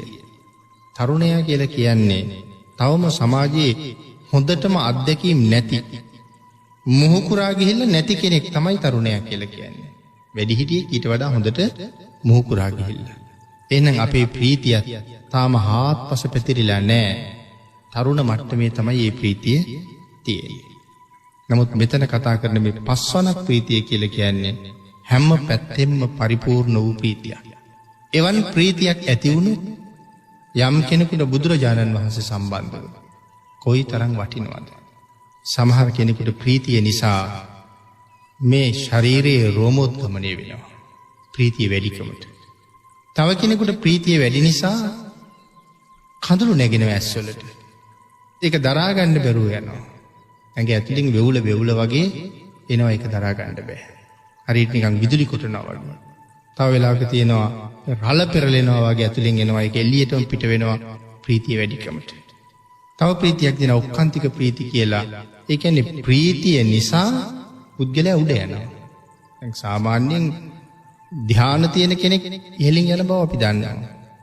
ඒ විතරක් නෙමෙයි ප්‍රීතියනුත් පුද්ගලයන් ඉහළින් යනවා. මේ පිළිබඳව කරුණු කාරණාත් සඳහන් කරනවා අපේ ධර්ම ග්‍රන්ථවල. එක කාන්තාවක් මේ කඳුකර ප්‍රදේශයක මේගොල්ලෝ ජීවත් වෙන්නේ. මෙහා කන්දේ ගම, එහා කන්දේ පන්සල. මේ තරුණ කාන්තාව දරුවෙක් ප්‍රසූත කරන්නයි ඉන්නේ. කන්ද උඩට ගොඩ වෙන්න ඕන නිසා ගෙදර ඇය නිවසේ තියලා ඒගොල්ලෝ පන්සල් යනවා. දැන් අර තැනැත්තිය එළියට වෙලා පන්සල් යන පිරිස දිහා බලාගෙන ඉන්නවා. එහා කන්දේ පන්සල, හඳ එළියට. පහන් එළියට අඩාඳුරේ හරීම ලස්සනට ආකර්ශනීය විදිහට පේනවා. ඇය පන්සල දිහා බලාගෙන බුදුරජාණන් වහන්සේ ගැන කල්පනා කරනවා. අපිටත් මේ හොඳට වැටහෙන දෙයක් පින්කම් කරන්න ඕනේ. පිරිසක් ලස්සනට පින්කමක් කරන දිහා ටිකක් ඈතට වෙලා නිශ්ශබ්දව බලාගෙන හිටියා. එහෙම බලාගෙන හිටියාම ඔවුනොවුන්ගේ ශ්‍රද්ධාවත් පේනවා. ශ්‍රද්ධාව ඇති අය, ශ්‍රද්ධාව තියෙනවා වගේ පෙන්නන අය මේ ඔක්කොම හඳුනගන්න පුළුවන් ඈතට වෙලා බලාගෙන හිටියා. ඊළඟට ඒ සිදුවෙන ක්‍රියාදාමයේ කවුරු දෙසාද ඒ කාරණාව මේ ක්‍රියාදාමයේ පිළිගන්න කෙනා? කොයි වාගේද කියන ඒ පැහැදීම, ඒ ශ්‍රද්ධාව, ඒ සතුට, ඒ ප්‍රීතිය නිරන්තරයෙන් උපදින්න පටන් ගන්නවා. දැන් මේ තැනැත්තියත් බලාගෙන ඉන්න. බුදුරජාණන් වහන්සේ ගැනම මෙනෙහි වෙනවා. ටික වෙලාවක් යනකොට ඇය ඉහළින්ම ගිහිල්ලා පන්සලේ මළුවේ. ගෙදර අය මළුවට එනකොට මේ ගැබිනි කාන්තාව මළුවට ගිහිල්ලා. ගෙදර අය ඇහුවේ ඔබට 이르දි තියෙනවද කියලා. ඇය සඳහන් කරනවා නෑ. මම ඉහළින්ම ආවා. නමුත් මට 이르දි නෑ. ඒක තමයි ඔක්කාන්තික ප්‍රීතිය. එහෙම ප්‍රීතියක් ඔබට මට තව ඇති වෙලා නෑ. නමුත් ඒ විදිහේ ප්‍රීතියක් ඇති වුණොත් මේ ලොමු දෙහ ගැනෙනවා, ඇඟ ඇතුලේ විදුලි කොටනවා වගේ දැනෙනවා, රළ පෙරලෙනවා වගේ ප්‍රීතිය දැනෙනවා. මෙහෙම ප්‍රීතියක් කෙනෙකුට ඇති වුණොත් ඇහි පිල්ලම් ගහන තරම් කාලයක්. කොහොමද සඳහන් කරලා තියෙන්නේ? 7 වතාවක් සක්විති වෙනවා. 7 වතාවක් සක් දෙවිඳු වෙනවා කියලා. ඇහි පිල්ලම් ගහන තරම් කාලයක් එවන් ප්‍රීතියක් බුදුරජාණන් වහන්සේ ගැන ඇති වුණොත් පින්නතුනි මේ කාරණාව එකතු කරගෙන මේ ඇහි පිල්ලම් ගහන තරම් කාලයක් එවන් ප්‍රීතියක් ඇති වුණාම මෙවන් විපාකයක් ලැබෙනවා නම් මේ මහා නරේන්ද්‍රයන් වහන්සේ කවුද කියන කාරණාව තව ජීවිත දහස් ගණනකින්වත් අපිට හිතලා ඉවර කරන්න පුළුවන් වෙයිද? ඔය චූලනිකා ලෝක ධාතු වාගේ සූත්‍රවල ආනන්ද ස්වාමීන් වහන්සේ සඳහන් කරනවා මගේ බුදුරජාණන් වහන්සේට මේ තරම් බලයක් තියෙනවා කියලා මන් දන්නේ නැහැ කියලා. ඇහි පිල්ලම් ගහන කාලයක ඇති වෙන ප්‍රීතිය මෙතරම් තැනට ඒ පුද්ගලයා ගෙනියනවා නම් උන්වහන්සේට තේරෙන්නේ නැහැ කියන භාග්‍යතුන් වහන්සේගේ බලයේ ශක්තිය කොච්චරද කියලා. ඒක ආනන්ද ස්වාමීන් වහන්සේට තේරෙන්නේ නැති බව ඇත්ත. නමුත් ආනන්ද ස්වාමීන් වහන්සේට වැටහෙන්නේ නැහැ කියලා කියහම අපි ගැන කවර කතාවද? මොකද අපේ භාග්‍යතුන් වහන්සේ දේශනා කරන එක බණ පදයක් ආනන්ද ස්වාමීන් වහන්සේට ආකාර කීයකින් වැටහෙනවද? එක බණ පදයක් උන්වහන්සේට වැටහෙනවා වචන 60000කින්. භාග්‍යතුන් වහන්සේගේ එක වචනය ආනන්ද ස්වාමීන් වහන්සේට වචන 60000කින් අවබෝධ වෙනවා. ඒ තරම් අවබෝධ ඥානයක් තියෙනවා. ඒකයි ඉල්ලීමක්ම කළේ මං අග්‍ර උපස්ථායක වෙන්නම් ස්වාමීනි. මන් නැති තැන දේශනා කරන ධර්මයේ මට කෙටියෙන් දේශනා කරන්න කියලා. ඒ භාග්‍යතුන් වහන්සේ වෙහෙසන්නද නෑ වචන 2-3ක් හොඳටම ඇති. ඉතින් එවන් අවබෝධයක් තියෙන උත්තමයන් වහන්සේ අර විදියට සඳහන් කරාම අපිට අපි ගැන මොනව හිතෙනවද? ඉතින් මෙවන් ප්‍රීතියක් උපදිනවා සුමේද තාපසතුමාට. මේ දීපංකර භාග්‍යතුන් වහන්සේ ලෝකේ පහළ වෙලා කියලා ඇහෙනකොට කවුරුවත් තර්කයක් නගයිද? සුමේද තාපසතුමාට එච්චර හැකියාවල් තිබුණා නම් බෝධිසත්වයෙක් මව් කුසට වඩින කොටත් නිමිති 32ක් පහළ වෙනවා කියලා සඳහන් කරලා තියෙනවා. ඉපදෙන කොටත් නිමිති 32ක් පහළ වෙනවා කියලා සඳහන් කරලා තියෙනවා. ලෞතුරා බුදු වෙන කොටත් නිමිති 32ක් පහළ වෙනවා. ඒ විතරක් නෙමෙයි ධම්සක් දේශන කොටත් නිමිති 32ක් පහළ වෙනවා. දැන් එතකොට මේ කාරණා දීපංකර භාග්‍යතුන් වහන්සේ සතුව සිදු වෙනකොට මේ සුමේද තාපසතුමා ජීවතුන් අතර හිටියේ නැද්ද කියලා සමහර කෙනෙක් ප්‍රශ්නයක් නගන්න පුළුවන්. ඒකට අපූර්ව උත්තරයක් අටුවාවේ දීලා තියෙනවා. බෝසතාණන් වහන්සේ මව් කුසට වඩින කොටත් සුමේද තාපසතුමා සමාපත්තියට සමවැදිලා. උන්වහන්සේ මව් කුසෙන් බිහි වෙන කොටත් බෝසතාණන් වහන්සේ සමාපත්තියට සමවැදිලා. උන්වහන්සේ බුද්ධත්වයේ ලබන කොටත් උන්වහන්සේ ධම්සක් දේශන කොටත් සුමේද තාපසතුමා සමාධියට සමවැදිලා හිටපු නිසා මේ නිමිති පහළ වෙනවා දැක්කේ නැහැ කියලා. ඒ තරම් සමාපත්තියක් උන්වහන්සේට තිබුණා. ඉතින් ඒ නිසා භාග්‍යතුන් වහන්සේ පහළ වුණා කියලා දන්නේ එතකොට. ඒ නිසා ඇතිවෙච්ච ප්‍රීතියට මේ පාරේ ටිකක් හදන්න ඉල්ලගත්තා. මේසු කල්පනා කළා උන්වහන්සේට 이르දි තියෙනවනේ. තිබුණා ගොඩ කරන්න බැරි මඩවලක් මේක ගොඩ කරගන්න තියෙන හොඳම අවස්ථාව උන්වහන්සේගේ හැකියාවෙන්. උන්වහන්සේ ඒක තමයි පැවරුවේ. හැබැයි බෝසතාණන් වහන්සේ මිනිස්සුන්ට වඩා පින්කම් ගැන හොඳට දන්න නිසා කල්පනා කළා මේක 이르දියෙන් ගොඩ කරනවා කියන එක මට වටින්නේ නැහැ. නැත්තම් සුමේද තාපසතුමාට මඩවල පස් වලින් නෙමෙයි රන් වලින් නම් රන් වලින් පුරවන්නත් පුළුවන්. රිදියෙන් නම් රිදියෙන් පුරවන්නත් පුළුවන්. මණික් වලින් නම් මණික් වලින්ම පුරවන්නත් පුළුවන්. කල්පනා කළේ එකක්වත් මට තරම් නැහැ. මගේ කායික ශක්තියම යෙදෙන්න ඕනේ. ආන් ඒ හින්දා සමහර විට කවදාවත් උදැල්ලක් කූඩයක් අල්ලලා තිබිච්ච නැති අද්දකින් අච්චර සැප සහිත මාලිගාවක කියන උදළුවත ගෑවේ නෑනේ. අද වැඩ කරන්න පටන් ගන්නවා. බොහෝම ශ්‍රද්ධාවෙන් මඩවල පුරෝ ඉන්නකොට තමයි බුදුරජාණන් වහන්සේ වඩින්නේ. ඉතින් භාග්‍යවතුන් වහන්සේ වඩිනකොට සිදුවෙන අසිරිය කොයිතරම්ද කියන කාරණාව ලක්කන සූත්‍රයේ වෙනම පැහැදිලි කරලා තියෙනවා. ඒ තරම් කරුණුගුණ කරලා සාකච්ඡා කරන්න අති දීර්ඝ කාලයක් ඕනේ වෙනවා. කෙටියෙන් කිව්වොත් මේ මහ පොළොවේ උස් තැන් හැම එකක්ම මිටි වෙලා මිටි තැන් හැම එකක්ම ඉස්සෙනවා කියලා සඳහන් කරනවා. ඒ කියන්නේ වලවල් ගොඩවල් මොකවත් පාරි තියෙන්නේ නැහැ. ගහක අත්තක් තිබුණොත් පාත එක්ක ඔතනින් පොළොව පාත් වෙනවා. එහෙම නැත්නම් ගහ ඉහළ යනවා. කවදාවත් කිසිමම හේතුවක් නිසා ලෞතර බුදු කෙනෙක් එක දශම මාත්‍රයක්වත් හිස නමන්නේ නැහැ. ඒ නිසා එක්ක පොළොව පාත් වෙනවා නැත්නම් අත්ත ඉහළ යනවා. වැස්ස වලාහක දෙවියෝ පාරට පොඩි සිරි පොදක් මල් වැස්සක් භාග්‍යවතුන් වහන්සේ වඩින්න මොහොතකට කලින් බිමට හෙලනවා. ඒ වැස්සෙන් පස්සේ සුළඟට අධිපති වාත වලාහක දෙවියෝ පාරේ තියෙන කොළ රොඩු ඔක්කොම අයින් කරලා දානවා. දූවිලි නොනැගෙන්නයි වැහිපොද වැටෙන්නේ. ඊළඟට රොඩු ටික ඔක්කොම පාරේ අයින් වෙනවා. මේ වඩින මාර්ගයේ සිද්ධ වෙන අසිරිය. ඒ කියන්නේ ස්වභාව ධර්මයේ සලකන තරම. ඉතින් මේ ස්වභාව ධර්මයේ ගුණ පුරන උතුමන්ට මෙච්චර සලකනවා කියන කාරණාව හොයාගත්තෙත් ගුණ නැති අයට මේ තරම් ස්වභාව ධර්මයේ අකාරුණිකයි කියන කාරණාව හොයාගත්තෙත් බුදුරජාණන් වහන්සේමයි. කෙටියෙන්ම කිව්වොත් සම්මා සම්බුද්ධ දේශනාව කියලා කියන්නේ හැබැවින්ම ස්වභාව ධර්මය. ඒක භාග්‍යවතුන් වහන්සේම පැහැදිලි කරනවා. ඒ ස්වභාව ධර්මය. ඒ ස්වභාව ධර්මය ක්‍රියාත්මක වෙන හැටි තමයි ලෝක සත්වයාට තේරුම් ගන්න බැරි. බෝසත්වරු සම්මා සම්බුදුවරු ඒ අවබෝධ කරලා ලෝක සත්වයාට කියලා දෙන්න. ඔබටත් මටත් ධර්මයේ හැටියට කියලා දීලා තියෙන්නේ ඒකයි. අපි යම් වැරද්දක් කරනවා නම් අපිට මේ ලෝක වශයෙන් හම්බෙන දඬුවමකුත් තියෙනවා. නමුත් ඒක මේ ලෝක වශයෙන් ඉවර නෑනේ. අපිට ආයතනක ඒකට දඬුවම් විඳින්න සිද්ධ වෙනවා. හැබැයි මේ ලෝකේ දඬුවම ලිහිල් කරන්න ඕන කෙනෙකුට පුළුවන්. කෙනෙක් අවුරුදු ගානක් අවුරුදු 20ක් විතර අපි කියමු හිරේ වැටුණ කියලා. සමහරලාට නිදහස් උත්සව දවසක. එහෙම නැත්නම් අලුත් රාජ්‍ය නායකයෙක්පත් වුණාම ආදි වශයෙන් මේ හිරගත වෙලා වාගේ ඉන්න අයට සමහරලාට 20 කට්ටියට 10ක් විතර සමා කාලයක් එක්ක නිදහස හම්බ වෙනවා. එහෙම තීරණය කරනවා. හැබැයි ස්වභාව ධර්මයේ පුදුමාකාර විශේෂකාරී. අපිට අල්ලස් දෙන්නත් බෑ. වෙනත් ඉල්ලීම් කරන්නත් බෑ. බේරෙන ක්‍රම හොයන්නත් බෑ. එකම විනිශ්චයකාරයා ස්වභාව ධර්මයයි කරපු වැරද්ද මොකද්ද? ඒකට දෙන්න පුළුවන් සුදුසුම දඬුවම හම්බ වෙනවා. ඒ නිසා සතර අපායේ ස්වභාව ධර්මයාගේම නිර්මාණය. ඒ අපිට දඬුවම් දෙන්න හදපු තැන. ආන් ඒ දේවල් වෙන්නේ කොහොමද? මේ සියලු දේවල් අධ්‍යයනය කරලා මේ ස්වභාව ධර්මයාගේ වැඩක් කියන කාරණාව පවා අපිට කියලා දුන්නේ බුදුරජාණන් වහන්සේ. සුමේද තාපසතුමා මඩවල කොට කරනවා.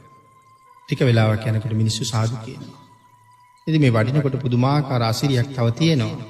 මොකද සඳහන් කරනවා මිනිස්සුන්ගේ අතේ පැලඳගෙන තියෙන වලල හඬ නගනවා කියලා. මේ පැත්තට වඩිනකොට මිනිස්සු දැනගන්නවා. ඒ පැත්තේ ඉන්න ඇත්තු කල්තියම්ම ඊටාම මිහිරි හඬට කුංචනාද කරන්න ගන්නවා. මිනිස්සු දැනගන්නවාද මේ පැත්තට භාග්‍යවතුන් වහන්සේ වඩිනවා කියලා. අශ්වයෝ තාම මිහිරි විදියට හේෂාරාව කරනවා. මිනිස්සු උදේම දන්නවා මිනිස්සු කලින් දන්නවාද වඩිනවා මේ පැත්තේ. මිනිස්සු සූදානම් වෙනවා දම්පැන් පූජා කරන්න. මේ වගේ මහ පුදුමාකාර අසිරියක්. ඒක බුද්ධෝත්පාද කාලයේ භාග්‍යවතුන් වහන්සේ වැඩ ඉන්නකොට ඉපදිලාම තමයි දකින්න වෙන්නේ. හැබැයි ඔබත් මමත් ඒ අසිරිය මේ සංසාරේ කවදාවත් නොදැක්ක අයද? ඕන තරම් දැකපු අය. භාග්‍යතුන් වහන්සේලා පහළ වුණා. ධර්මයේ දේශනා කළා. අපි ඕන තරම් ඒ තැන්වලත් හිටියා. නමුත් තාම අපි සංසාරේ යනවා. මොකද්ද හේතුව? උන්වහන්සේට අකීකරු වීමේ විපාකය. අපි අකීකරු වුණා. කියපු දේ ඇහුවේ නැහැ. ඒ හින්දා අපි තව යනවා. දැන් මේකත් බුද්ධාන්තරය. කොච්චර එදා අකීකරු වෙන්නේ නැද්ද? අපේ හෘද සාක්ෂියෙන් දැන් කතා කරලා ඇහුවොත් ගෞතම භාග්‍යතුන් වහන්සේට ඔබ කීකරුද කියලා.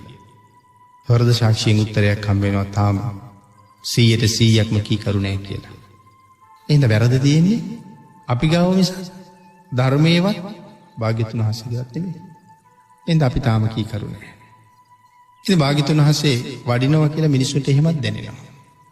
සොමේද තාපසතුමත් බලහම හරියට ගිනි කඳක් වගේ. දීපංකර භාග්‍යතුන් වහන්සේ අවුරුදු ලක්ෂයක් ආයු වළඳන බුදු කෙනෙක්. කොහොම දේහ සම්පත්තියෙන් ඇද්ද? කොහොම රැස් විහිදෙන්න ඇද්ද? බුදුරජාණන් වහන්සේගේ ශරීර ධාතුවේ ඉඳලා රියන් ගණනක් ඈතට විහිදෙන රශ්මි කදම්බයක් තියෙනවා. අපේ භාග්‍යතුන් වහන්සේගේ නම් ඒ රශ්මිය රියන් 4යි. ඒ ආලෝකයට කියන්නේ ව්‍යාම ප්‍රභා කියලා. ශරීර ධාතුවේ ඉඳලා රියන් 4ක් ඈතට විහිදෙන පූරු රැස්වලල්ලක් තියෙනවා. ව්‍යාම ප්‍රභා. ඒ රැස්වලල් ඉඳලා රියන් 80ක් ඈතට විහිදෙන තවත් රශ්මියක් තියෙනවා. ඒකට කියන්නේ අසීති හස්ත්‍ය ප්‍රභා කියලා. හරියට හඳ මඩල වගේ. සමහර කාලවලට අපි දකිනවා මැද්දේ හඳ පායලා තියෙනවා. හඳට ටිකක් ඈතින් රැස්වලල්ලක් තියෙනවා. අපි ඒකට කියනවා හඳ මඩල කියලා. ඒ හඳ මඩලින් පිටපැත්තට මහ පෘථුවිය දක්වාම ගලාගෙන ආපු සඳ කිරණ තියෙනවා. ඒ වාගේ හරියට මේ ස්වර්ණමය ප්‍රාකාර දෙකක් මැද්දේ නැත්නම් මාණික්‍යමය ප්‍රාකාර දෙකක් මැද්දේ පිහිටලා තියෙන අන්තරං කඳක් වගේ තමයි ඈත ඉන්න කෙනෙකුට භාග්‍යතුන් වහන්සේ පේන්නේ. මේ කාරණාවල් හිතේ මවාගෙන මනසින් භාග්‍යතුන් වහන්සේ දැකගෙන වඳින කෙනෙකුට කොයිතරම් ශ්‍රද්ධාවක් උපදිනවද? ඒකනේ මේ බුදුරජාණන් වහන්සේ පිළිබඳව දැනගන්න පිම්පිරෙනවා වැඩි වෙන්නේ. ලං වෙලා වඳිනකොට හැඟෙන්න ඕනේ මම දැන් කොතනද ඉන්නේ? මම දැන් ඉන්නේ ව්‍යාම ප්‍රභාවයේ ඇතුලේ. ඒ අපූර්ව බුද්ධ රශ්මි වලල්ලට මම මැදි වෙලා මන් තරම් වාග්යවන්ත මන් තරම් වාසනාවන්ත කෙනෙක් තව ඉන්නවද? මට මෙහෙම ඇවිල්ලා වඳින්න හැමදාම ඉඩ නැහැ. අබුද්ධෝත්පාද කාලයක මට ඒක ලැබෙන්නෙම නැහැ. කලාතුරකින් බුද්ධෝත්පාදයක මට උපතක් ලැබුණා. මම අද භාග්‍යතුන් වහන්සේගේ රශ්මි වලල් ඇතුළට ඇවිල්ලා වඳිනවා. මේක මනසින් ගන්න ඕනේ. තිත්තන්තේ නිබ්බුතේ චාපි සමේ චිත්තේ සමම්පලයි. හැම වෙලාවෙම හිත සම කරන්න. ඔබ දොර අරගෙන විහාර මන්දිරය ඇතුළට යනකොට හිත සම කරන්න ජේතවන සුගන්ධ කුටිය ඇතුළට යනවා. එදා ජේතවනාරාමේ සුගන්ධ කුටිය ඇතුළට ගිහිල්ලා ඔබට වඳින්න අවස්ථාව ලැබුණා නම් මේ ගණ්ඩ හදන්නේ ඒ අවස්ථාවයි. ඒක මෙතකින් ගත්තොත් තමයි මේ ජීවිතෙන් හොඳ ප්‍රයෝජනයක් ගන්න වෙන්නේ. නැත්නම් ඔහෙ දුවගෙන ගිහිල්ලා වැඳලාවා කියලා අපිට ලැබෙන මහ ලොකු දෙයක් නෑ. ඒකයි හරියට සරණ යන්න භාග්‍යතුන් වහන්සේ මනාව හඳුනන්න වෙන්නේ. ඉතින් මෙහෙම ආලෝක ධාතුව විහිදවා දීපංකර භාග්‍යතුන් වහන්සේ වඩිනකොට සුමේද තාපසතුමාට හිතුනේ මේ මහ උතුමාණන් වහන්සේට මම මොනවද පූජා කරන්න කියලා. මොනව දුන්නහම ඇද්ද කියලා. සක්වල ගැබ උන්වහන්සේට පූජා කළා. ඊට වඩා වටින දෙයක් තියෙනවා. ඒ මගේ ජීවිතය. සක්වලටම වඩා අපේ ජීවිතය අපිට වටිනවනේ. එහෙනම් තීරණය කළා දැන් තියෙන වටිනාම දේ ජීවිතේ මං ඒක පූජා කරනවා කියලා. මඩවල පිරලා ඉවරත් නෑ. වල කටේ දිගෑරිලා බුදුරජාණන් වහන්සේ දිහාට හිස හරවලා අදිෂ්ඨානයක් කළා. ස්වාමීනි ඔබ වහන්සේ වගේ ලෞතුරා බුදු කෙනෙක් බවට පත් වෙන්න මගේත් පාරමිතාවයි. මේ පාරමිතාව පූර්ණේ කරනකොට මා ජීවිතේ දන් දුන්න වාර තව බොහොමයි. එහෙමනම් අද මගේ ජීවිතය ලෞතුරා බුද්ධත්වයේ වෙනුවෙන් ඔබ වහන්සේ ඇතුළු මහා සංඝරත්නයට පූජා වේවා කියලා තමයි අර මඩවලේදී ගෑරෙන්නේ. භාග්‍යතුන් වහන්සේත් කෙමෙන් ළඟට වැඩියා. වැඩලා ජීවිතේ පූජා කරපු මේ ශ්‍රේෂ්ඨ පුරුෂයා දිහා බැලුවා.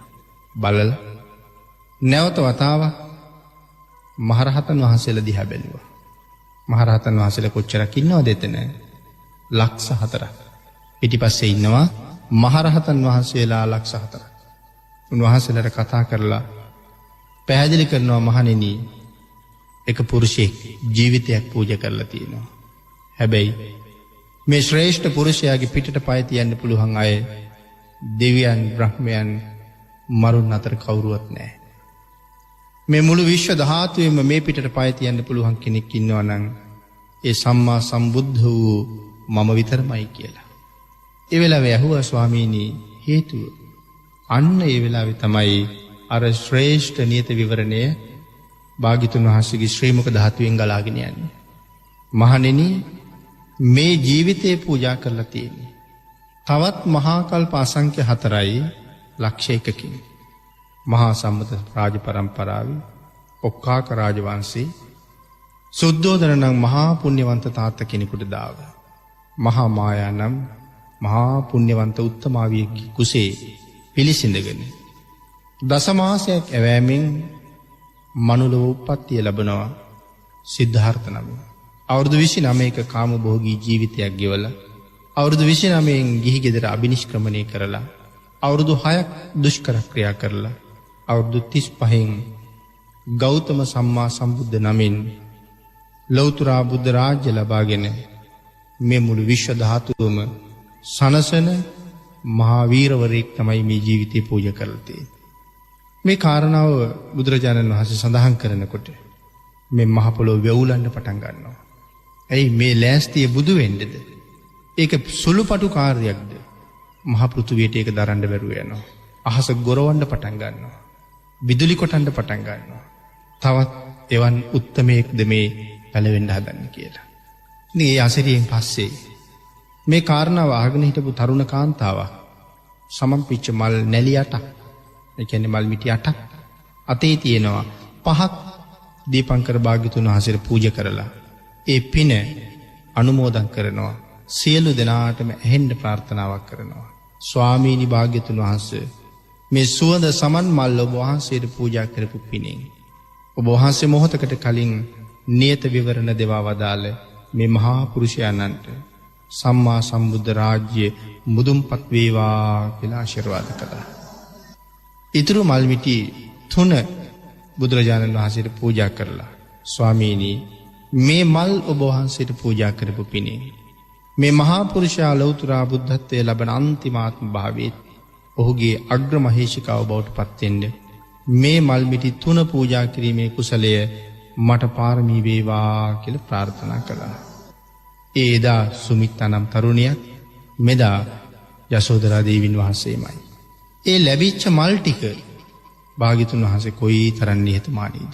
3 වතාවක් අර වල වටේ දක්ෂිනාවර්තව ප්‍රදක්ෂිනා කරමින් මේ මල් සුමේද තාපසතුමාගේ ඇඟට ඉස්සා. මල් මිටි 8ම උන්වහන්සේ දානශාලාවට වැඩම කළා. හැම මහරහතන් වහන්සේ නමක්ම සුමේද තාපසතුමාට මල් පූජා කළා. එතකොට රහතන් වහන්සේලා ලක්ෂ 4ක් එක නමක් එක මලක් පූජා කළා නම් මල් ලක්ෂ 4කින් සුමේද තාපසතුමාට යනවා. රහතන් වහන්සේලා විතරක් මල් පූජා කළා නෙමේ, දිව්‍ය බ්‍රහ්මයෝ පවා මල් පූජා කළා. අහසින් මල් වැහි වැක්කිරෙන්න පටන් ගන්නවා. එයි මේ ලෞතර බුද්ධත්වයට නියත විවරණ හම්බ වෙනවා කියන එක කොයි තරම්ද කියන කාරණාව අපි මුලින් සාකච්ඡා කරපු කරුණුත් එක්ක කල්පනා කරන්න ඕනේ. ඉතින් මේක මේ විශ්ව ධාතුවට දරන්න බැරි තව මොහොතක්. භාග්‍යතුන් වහන්සේ ඇතුළු මහරහතන් වහන්සේලා වැඩියට පස්සේ සුමේද තාපසතුමා කල්පනා කරනවා බුදුවරුන්ගේ කවදාවත් වචන දෙකක් නැහැ. ඒ නිසා දේශනාවක් කළා නම් මට බුදු බව ලැබෙනවා කියලා. ඒ එසේම තමයි. උන්වහන්සේ අර මල් ගොඩ උඩ ඉඳගෙන කල්පනා කළා පෙර බෝසත්වරු නියත විවරණයෙන් පස්සේ සම්මා සම්බුද්ධත්වයේ උදෙසා මොනවා කළාද කියලා. සිව් දිසාවුම් බැලුවා. තමන්ගේ ඥාණයට වැටහෙයිද මොනවා කළාද කියලා වැටහුන්නේ නැහැ. ආන් ඒ වෙලාවේ තමන්ගේ ඥාණයෙන් තමන්ගේ මනස මාවර්ජනය කරන්න පටන් ගත්තා. මොකක් කරන්න ඇද්ද කියලා. එතකොට තමයි වැටහුනේ පාරමිතා 10ක් ආකාර 30කින් පූර්ණේ කරන්න ඕන කියලා. දාන පාරමී, දාන උපපාරමී, දාන පරමත්ත පාරමී, සීල පාරමී, සීල උපපාරමී, සීල පරමත්ත පාරමී. මේ ආදි වශයෙන් එකක් 3 ගානේ 10ක් සම්පූර්ණ කරනකොට ආකාර 30ක් බවට පත් වෙනවා. ඒකට අපි කියනවා සමත්‍රිංසත් පාරමිතා කියලා. පළවෙනි එක කුඩයි, දෙවෙනි එක ටිකක් ලොකුයි, තුන්වෙනි එක ඊටත් ලොකුයි. මොකද නැත්තම් උප කියපු ගමන්ම අපිට හිතෙන්නේ පොඩි කියලා. ඒ සිංහලයේ තමයි උප කියන්නේ දෙවෙනියා. නමුත් පාලියේ උප කියන්නේ පළවෙනියට වඩා ලොකුයි. දන් දෙනවා කියලා කියන්නේ තමන් හොයාගත්ත වස්තුව දෙනවට. ඒකට උපපාරමිතාවට එනකොට අවයව පවා දෙන්න පුළුවන්. පරමත්ත පාරමිතාවට එනකොට ජීවිතෙත් දෙන්න පුළුවන්. උඩට යනකොට ලොකු වෙන ක්‍රමයක් මෙතන තියෙනවා. එහෙම පාරමිතා 30ක් සම්පූර්ණ කරන්න ඕන කියලා දකිනවා. නැවත වතාවක් අදිෂ්ඨාන කළා මම මේ සමත්‍රිංසත් පාරමිතාවම පූර්ණේ කරනවා කියලා. ආන්ගේ අදිෂ්ඨානයත් එක්කම සඳහන් කරනවා මේ මහ පොළොව හරියට රත රෝදයක් වගේ කැරකුණා කියලා. හඹගම් නුවර මිනිස්සුන්ට ඒක දරා ගන්නවත් හිතා ගන්නවත් බැරි වුණා. මිනිස්සු මහා බීතියටපත් වුණා. එක අවුඩ එක ඇද වැටුණා. හානි වෙන්නේ නැහැ එහෙම වුණාට. මිනිස්සු කල්පනා කරුවා දෙවියෝ කෝප වෙලාවක්ද මේ හදිස්සි. බුදුරජාණන් වහන්සේ ළඟට පේලියට ගිහිල්ලා මිනිස්සු අහනවා වැඳගෙන ස්වාමීනි ඇයි මේ? ආන් ඒ වෙලාවේ සඳහන් කළා නෑ දෙවියන්ගේ කෝපයක් නෙමෙයි. රටට අභාගියකුත් නෙමෙයි. අහවල් තැන මඩවලේ මල් ගොඩ උඩ ඉඳගෙන සුමේද තාපසතුමා ලෞතුරා බුද්ධ රාජ්‍ය වෙනුවෙන් පාරමිතා අධිෂ්ඨාන කරනවා. ආන් ඒක විශ්වයට දරන්න බැරි බවයි කියාපාන්නේ කියලා. මිනිස්සු එතන ඉඳලා සාදු කියා සුමේද තාපසතුමා ළඟට ඇවිල්ලා ආයෙත් මල් පූජා කරන්න පටන් ගත්තා. මිනිස්සු උන්වහන්සේට මල් පූජා කර කර කියනවා දීපංකර පාදමූලයේ නිවන් දකින්න බැරි වුණොත් අපි ඔබ වහන්සේ ළඟ නිවන් දකින්න පාරමිතා පුරනෝමයි කියලා. එහෙම කී මිනිස්සු ඇඳලා යනවා. සුමේද තාපසතුමා එතෙන් පටන් තමයි මේ දස පාරමිතාව පූර්ණේ කරන්න පටන් ගත්තේ. ආන්ගේ අදිෂ්ඨානය ඇති කරගන්නවත් එක්කම උන්වහන්සේ කවදාවත් ලෞතුරා බුදු වෙනකම්ම මහ නිරේක උපදින්නේ නැහැ. හැබැයි ඔසුපත් නිරයන්ගේ ඉපදෙනවා. මහ නිරේකට යන්නේ නැහැ. ඒ කියේ මහ නිර කීයේද? 8යි. සංජීවය, කාලසූත්‍රයේ, සංඝාතයේ, රෞරවයේ, මහා රෞරවයේ, තාපයේ, මහා තාපයේ, අවීචියේ මේ 8ට යන්නේ නැහැ. ඔසුපත් නිරයන්ට යනවා. තිරිසන් වෙලා ඉපදෙනවා වටුවෙකුට වඩා කුඩා වෙන්නේ නැහැ. ඒ කියන්නේ කූඹියෙක්, මදුරුවෙක්, මැස්සෙක්, පණුවෙක් වෙලා ඉපදෙන්නේ නැහැ. වටුවෙකුට වඩා කුඩා නැහැ. ඇතෙකුට වඩා ලොකු වෙන්නේ නැහැ. තිරිසන් ලෝකෙත් එතකොට ඉපදිලා තියෙනවා. ස්ත්‍රීත්වයේ කවදාවත්ම උපදින්නේ නැහැ. මෙන්න මේ වාගේ කරුණු කීපයක් නොයන තැන් ඇති වෙනවා. ඒ අදිෂ්ඨානය කරගන්නවත් එක්කම.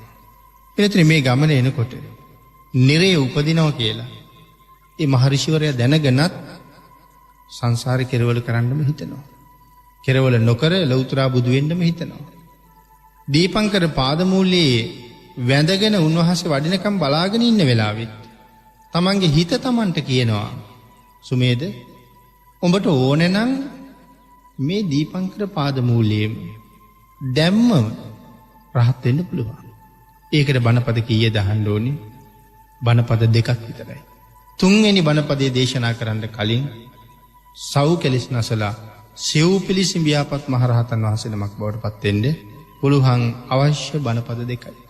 ඒත් එක්කම තමන්ගේ හිත කියනවා සුමේද කැමතිනම් මෙලක්ෂ 4ක් මහරහතන් වහන්සේලා කෙලවර 4,01 වෙනියා බවට පත් වෙයන් කියලා. ඒක දැම්මම කරන්න පුළුවන් වැඩක්. ආයෙ හිත කියනවා සුමේද එහෙම කෙරුවොත් ඔබ කොහොම කෙනෙක්ද? තමන්ගේ හිතම තමන්ට අවවාද කරනවා සුමේද බඩගින්නේ ඉන්න දරුවෝ ටික තමන්ගේ අම්මගේ වටේට කැරකි හාමත් වෙලා කෑම ඉල්ලනවා. අම්මට කෑමක් හම්බ වෙනවා. හැබැයි අම්මා ළමයින්ට හොරෙන් හැංගිලා කනවා. සුමේද ඒ අම්මා කොහොමද? දීපංකර පාදමූලයේ රහත් වුණු සුමේද උඹත් එහෙමයි. මේ කියන්නේ තමන්ගේ හිතමයි. තව කාරණාවක් සඳහන් කරනවා සුමේද. දරුවෝ ටික ගේ ඇතුලේ ගිනි අරගෙන අම්මයි තාත්තා එළියේ ළමයි ඇතුළට වෙලා කෑ ගහනවා ඇහෙනවා බේරගන්න කියලා. මේ දෙන්න පැනලා දුවනවා. සුමේදේ මව්පියෝ දෙන්න කොහොමද? දීපංකර පාදමූලයේ ඔබ රහත් වුණොත් ඔබ මේ මව්පියන්ට සමානයි. ඊට පස්සේ තමයි අර පාරමිතා අදිෂ්ඨාන කරන්න පටන් ගත්තේ. උන්වහන්සේ පාරමිතා අදිෂ්ඨාන කරගෙන ක්‍රමක්‍රමයෙන් පාරමිතා සම්පූර්ණ කරගෙන ඇවිල්ලා අන්තිමාත්ම භාවයේ. ඒ තමයි වෙස්සන්තර මහබෝසතාණන් වහන්සේ. වෙස්සන්තර මහබෝසතාණන් වහන්සේ මේ මහ පොළොව කම්පා කරව දන් දුන්නා. එහෙම දන් දීලා අපවත් වෙලා දෙව්ලොව උපන්නා. තුසිත කියන දිව්‍ය ලෝකේ උපදිනවා. ඒ දිව්‍ය ලෝකයේ ආයු ප්‍රමාණය අවුරුදු 57 කෝටි 60 ලක්ෂය. තුසිතේ ඉපදිලා මේ මුළු ආයු ප්‍රමාණයම භුක්ති විඳිනවා. අල්ප මාත්‍රයක් වෙනස් වෙන්නේ නැහැ. පෙරත් දිව්‍ය ලෝකේ ගියා බෝධිසත්ව කාලේ සඳහන් කරනවා මුළු ආයුෂයම භුක්ති විඳ ඉන්නේ නැහැ. ටික කාලයක් ඉඳලා එනවා කියලා. ඒ බෝසත්වරුන්ගේ හැටි. එතකොට හදිසියේ චුත වෙන්නේ කොහොමද? අදිෂ්ඨාන කරන්න විතරයි තියෙන්නේ. බෝධිසත්ව ධර්ම සම්පූර්ණ කරගන්න මට මෙහින් චුත වෙන්න ඕනේ. මේ අදිෂ්ඨානයත් එක්කම බෝසත් දෙවිවරු දෙව්ලොවින් චුත වෙනවා. ඇවිල්ලා මනුලව උපදිනවා. හිතනවා නම් මේක ඇතුලේ බොහෝ කරුණු තියෙනවා. බෝසත් දෙවිවරු අදිෂ්ඨාන කරලා පින් කරන්න එන්නේ මනුලවට. ඔබ කොයිතරම් වාසනාවන්තද? නමුත් අන්තිම ආත්මෙ දෙව්ලොව ගියහම එහෙම එන්න දෙයක් නෑ. මුළු ආයුෂයම භුක්ති විඳිනවා. තුසිතේ ආයු ප්‍රමාණය අවුරුදු 57 කෝටි 60 ලක්ෂයයි. එක දවසක්වත් අඩු නැතුව එහෙ වැඩ ඉන්නවා. ආයු ගෙවිගෙන එනකොට තමයි උන්වහන්සේටත් නිමිති පහළ වෙනවා. දෙවියන්ට නිමිති පහළ වෙනවනේ චුත වෙන්න යනකොට. අපි මේක පංච පුබ්බ නිමිති සූත්‍රයෙන් සාකච්ඡා කරලා තියෙනවා. මේ නිමිති පහම පහළ වුණා. මල් පර වෙනවා. ඇඳුම් කිලිටු වෙනවා. දහදිය දානවා. මේ আদি වශයෙන් නිමිති පහක් පහළ වෙනවා. තමන්ගේ යහනේ ඉන්න හිතෙන්නේ නැතුව යනවා. එතකොට දන්නවා මම දැන් චුත වෙන්න ළඟයි කියලා. දැන් ඒ නිමිති බෝසතාණන් වහන්සේට පහළ වෙනකොට අනිත් දෙවියෝ අනිත් දිව්‍ය ලෝකවල දෙවියෝ වෙනත් දසදහසක් සක්වල දෙවියෝ බ්‍රහ්ම ලෝකවල ඉන්න බ්‍රහ්ම රාජයෝ බ්‍රහ්ම ලෝකවල ඉන්න රහත් වූ බ්‍රහ්ම රාජයෝ මේ සියලු දෙනාම මේ සක්වලේ තුසිතේට එකතු වෙලා බෝසතාණන් වහන්සේ ළඟ දන ගහලා ආරාධනාවක් කරනවා. කාලෝ අයන්තේ මහාවීර උපාද මාතු කුච්චියන්. මහාවීරයන් වහන්සේ මේක මාතෘ ගර්භයට වඩින්න කාලය. දැන් කතාවක් කීවා. තව කෙනෙක් ඕනනම් ප්‍රශ්න නගන කතාවක්.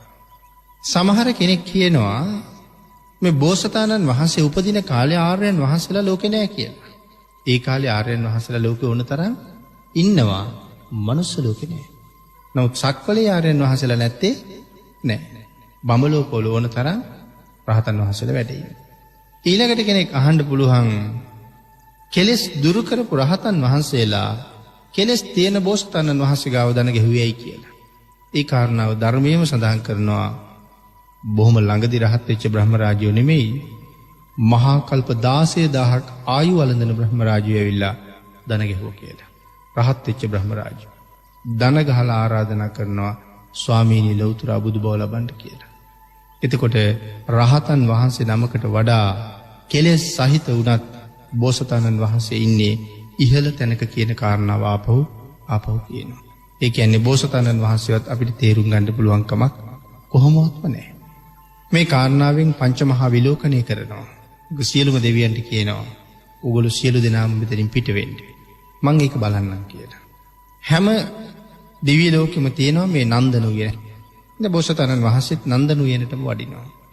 ගිහලා නිදහසේ කාරණාව බලනවා. ඒ බලනකොට කාලය, දීපය, දේශය, කුලය, මව කරුණු පහම බලනවා. කාලය කියලා කියන්නේ බුදුරජාණන් වහන්සේලා උපදින්නේ නැහැ කවදාවත්. මිනිස්සුන්ගේ ආයුෂ අවුරුදු 100ට අඩු නම්. ඇයි ධර්මයේ තේරෙන්නේ නැහැ. තණ්හාව වැඩි. එහෙනම් මිනිස්සුන්ට බණ අහන්න කාලයක් නැහැ. තණ්හාව හින්දා. අදත් අපි මේ தත්වයන් ඕන තරම් දකින්නවා. තාම 100ට අඩු වෙලා නැහැ. දැනුත් එහෙම තණ්හාව පේනකොට 100ට අඩු වෙච්චාම කොහොම වෙයිද? සමහර වෙලාවට බණ අහනවට වඩා දුරකථන ඇමතුම වටින අය මේ බණ අහන තැන්වල ඕන තරම් දකින්නවා. ඒගොල්ලෝ නොදකින්නවා කියලා හිතුවට ඇමතුමක් ආවම තමන් ඉස්සරහින් ඉන්න එක්කෙනාට මුවා වෙලා කතා කරන්නේ ධර්මයට වඩා ඇමතුම වටින හින්දා. සමහර අය ඇවිල්ලා කෙරවලේ වාඩි වෙනවා. ටික වෙලාවක් ඉඳලා ඉක්මනට යන්න. එන්න කියපු නිසා එනවා. ඉක්මනට යන්න ඕන නිසා කෙරවලේ ගිහිල්ලා වාඩි වෙනවා. ඇතුළට එන්න කැමති නැහැ. ඒ කියන්නේ මේ ඉන්න හැමෝම නෙමෙයි.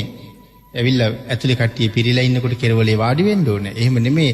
හිතාමතාම ඉඩ තියෙන වෙලාවෙත් ඇවිල්ලා කෙරවලේ වාඩි වෙනවා මට යන්න වැඩක් තියෙන නිසා. ටික වෙලාවක් ඉඳලා එක්ක කියලා යනවා වැඩක් තියෙනවා. ඒ කියන්නේ සංසාරයෙන් එතර යනවට වඩා මේ ලෞකික තෘෂ්ණාවෙන් බරිත වෙච්ච කාරණාව වටිනවා. ඉතින් තාම 100ට අඩු වෙලත් නැතිකොට එහෙම වුණාම 100න් පහලට බැස්සහම මේ මිනිසුන්ට බණ කියලා වැඩක් නැති නිසා බෝසතාණන් වහන්සේලා අවුරුදු 100ට වඩා මිනිස්සුන්ගේ පරමාවශ්‍ය අඩු වෙනකොට ලෝකෙට එන්නේ ලෝකෙට වඩින්නේ නැහැ. ලක්ෂයට වඩා ආයුෂ වැඩි කාලය ඇවිල්ලා වැඩකුත් නැහැ. මිනිසුන්ට දුක තේරෙන්නේ නැහැ. සැප වැඩි, ආයුෂ වැඩි.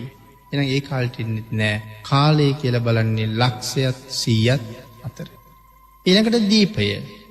දීපය කියලා කියන්නේ ඒ සක්වල විශ්වය බෙදනවා මහද්වීප 4කට. ජම්බුද්වීපය, උතුරු කුරු දිවයින, පූර්ව විදේහය, අපර ගෝයානය. සාමාන්‍යයෙන් අද නම් පූර්ව විදේහය වාගේ අයිති වෙන්නේ ඇමරිකා එක්සත් ජනපදයේ වාගේ ප්‍රදේශයක. අප්‍රිකාව වාගේ ප්‍රදේශයේ තවත් පැත්තකට අයිති වෙනවා. උතුරු කුරු දිවයින උඩ තියෙන්නේ. මේ සියල්ලට වඩා ලොකුම මහද්වීපය ජම්බුද්වීපය. සෝවියට් රුසියාවේ ඉඳලා ස්පාඤ්ඤේ පෘතුගාලයේ පැත්තෙන් පැතිරලා හිමාල පර්වතය මධ්‍ය ලක්ෂ්‍ය බවට පත් කරගෙන හිමාල පර්වතයත් අන්තර්ගතව පැතිරෙන විශාල භූමි භාගයක්. ජම්බුද්වීපය. හිමාලයේ ගියහම එක පැත්තක් කෙරවල වෙන්නේ චීනේ පැත්තේ. එතකොට මේ එක දිගට පැතිරලා යන තනි මහද්වීපයටයි ජම්බුද්වීපය කියලා කියන්නේ. සමහර වෙලාවට අපි හිතනවා ඉන්දියාව විතරක් කියලා. නෑ. මෙන්න මේ විශාලතම මහද්වීපය තමයි බෝසතාණන් වහන්සේලා උපදින්නේ. අපේ භාග්‍යවතුන් වහන්සේ මේ කරුණු පැහැදිලි කරන සූත්‍ර දේශනා ත්‍රිපිටකයේ තියෙනවා. ආන්ගේ දේශනාවල සඳහන් කරනවා ජම්බුද්වීපය යොදුන් 10000ක් දිගයි. යොදුන් 10000ක් පළලයි. ඒකෙන් යොදුන් 4000ක් මහා සාගරයට යට යනවා. යොදුන් 3000ක් හිමවලට වැහෙනවා. යොදුන් 3000ක තමයි මිනිස් වාසයට සුදුසු පරිසරයේ හැදිලා තියෙන්නේ. ඒවා බුද්ධ දේශනාවෙම අපූර්වට පැහැදිලි කරලා තියෙනවා. ආන්ගේ ජම්බුද්වීපේ තමයි උපදින්නේ. දීපේ කියලා බලන්නේ එකයි. දේශය ඒ ජම්බුද්වීපේ මධ්‍ය දේශයේ උප්පත්තිය ලැබෙනවා. කුලය කියලා බලන්නේ තාත්තගේ පාර්ශවය. එහෙනම් අපි සාමාන්‍ය හත්මුතු පරම්පරාවක පාරිශුද්ධත්වයක් ගැන කතා කරනකොට සුද්ධෝදන මහරජුරුවන්ගේ පරම්පරා ලක්ෂ ගානකින් පාරිශුද්ධයි. එවන් උතුම් ශ්‍රේෂ්ඨ පරම්පරාවක උප්පත්තිය ලැබෙනවා.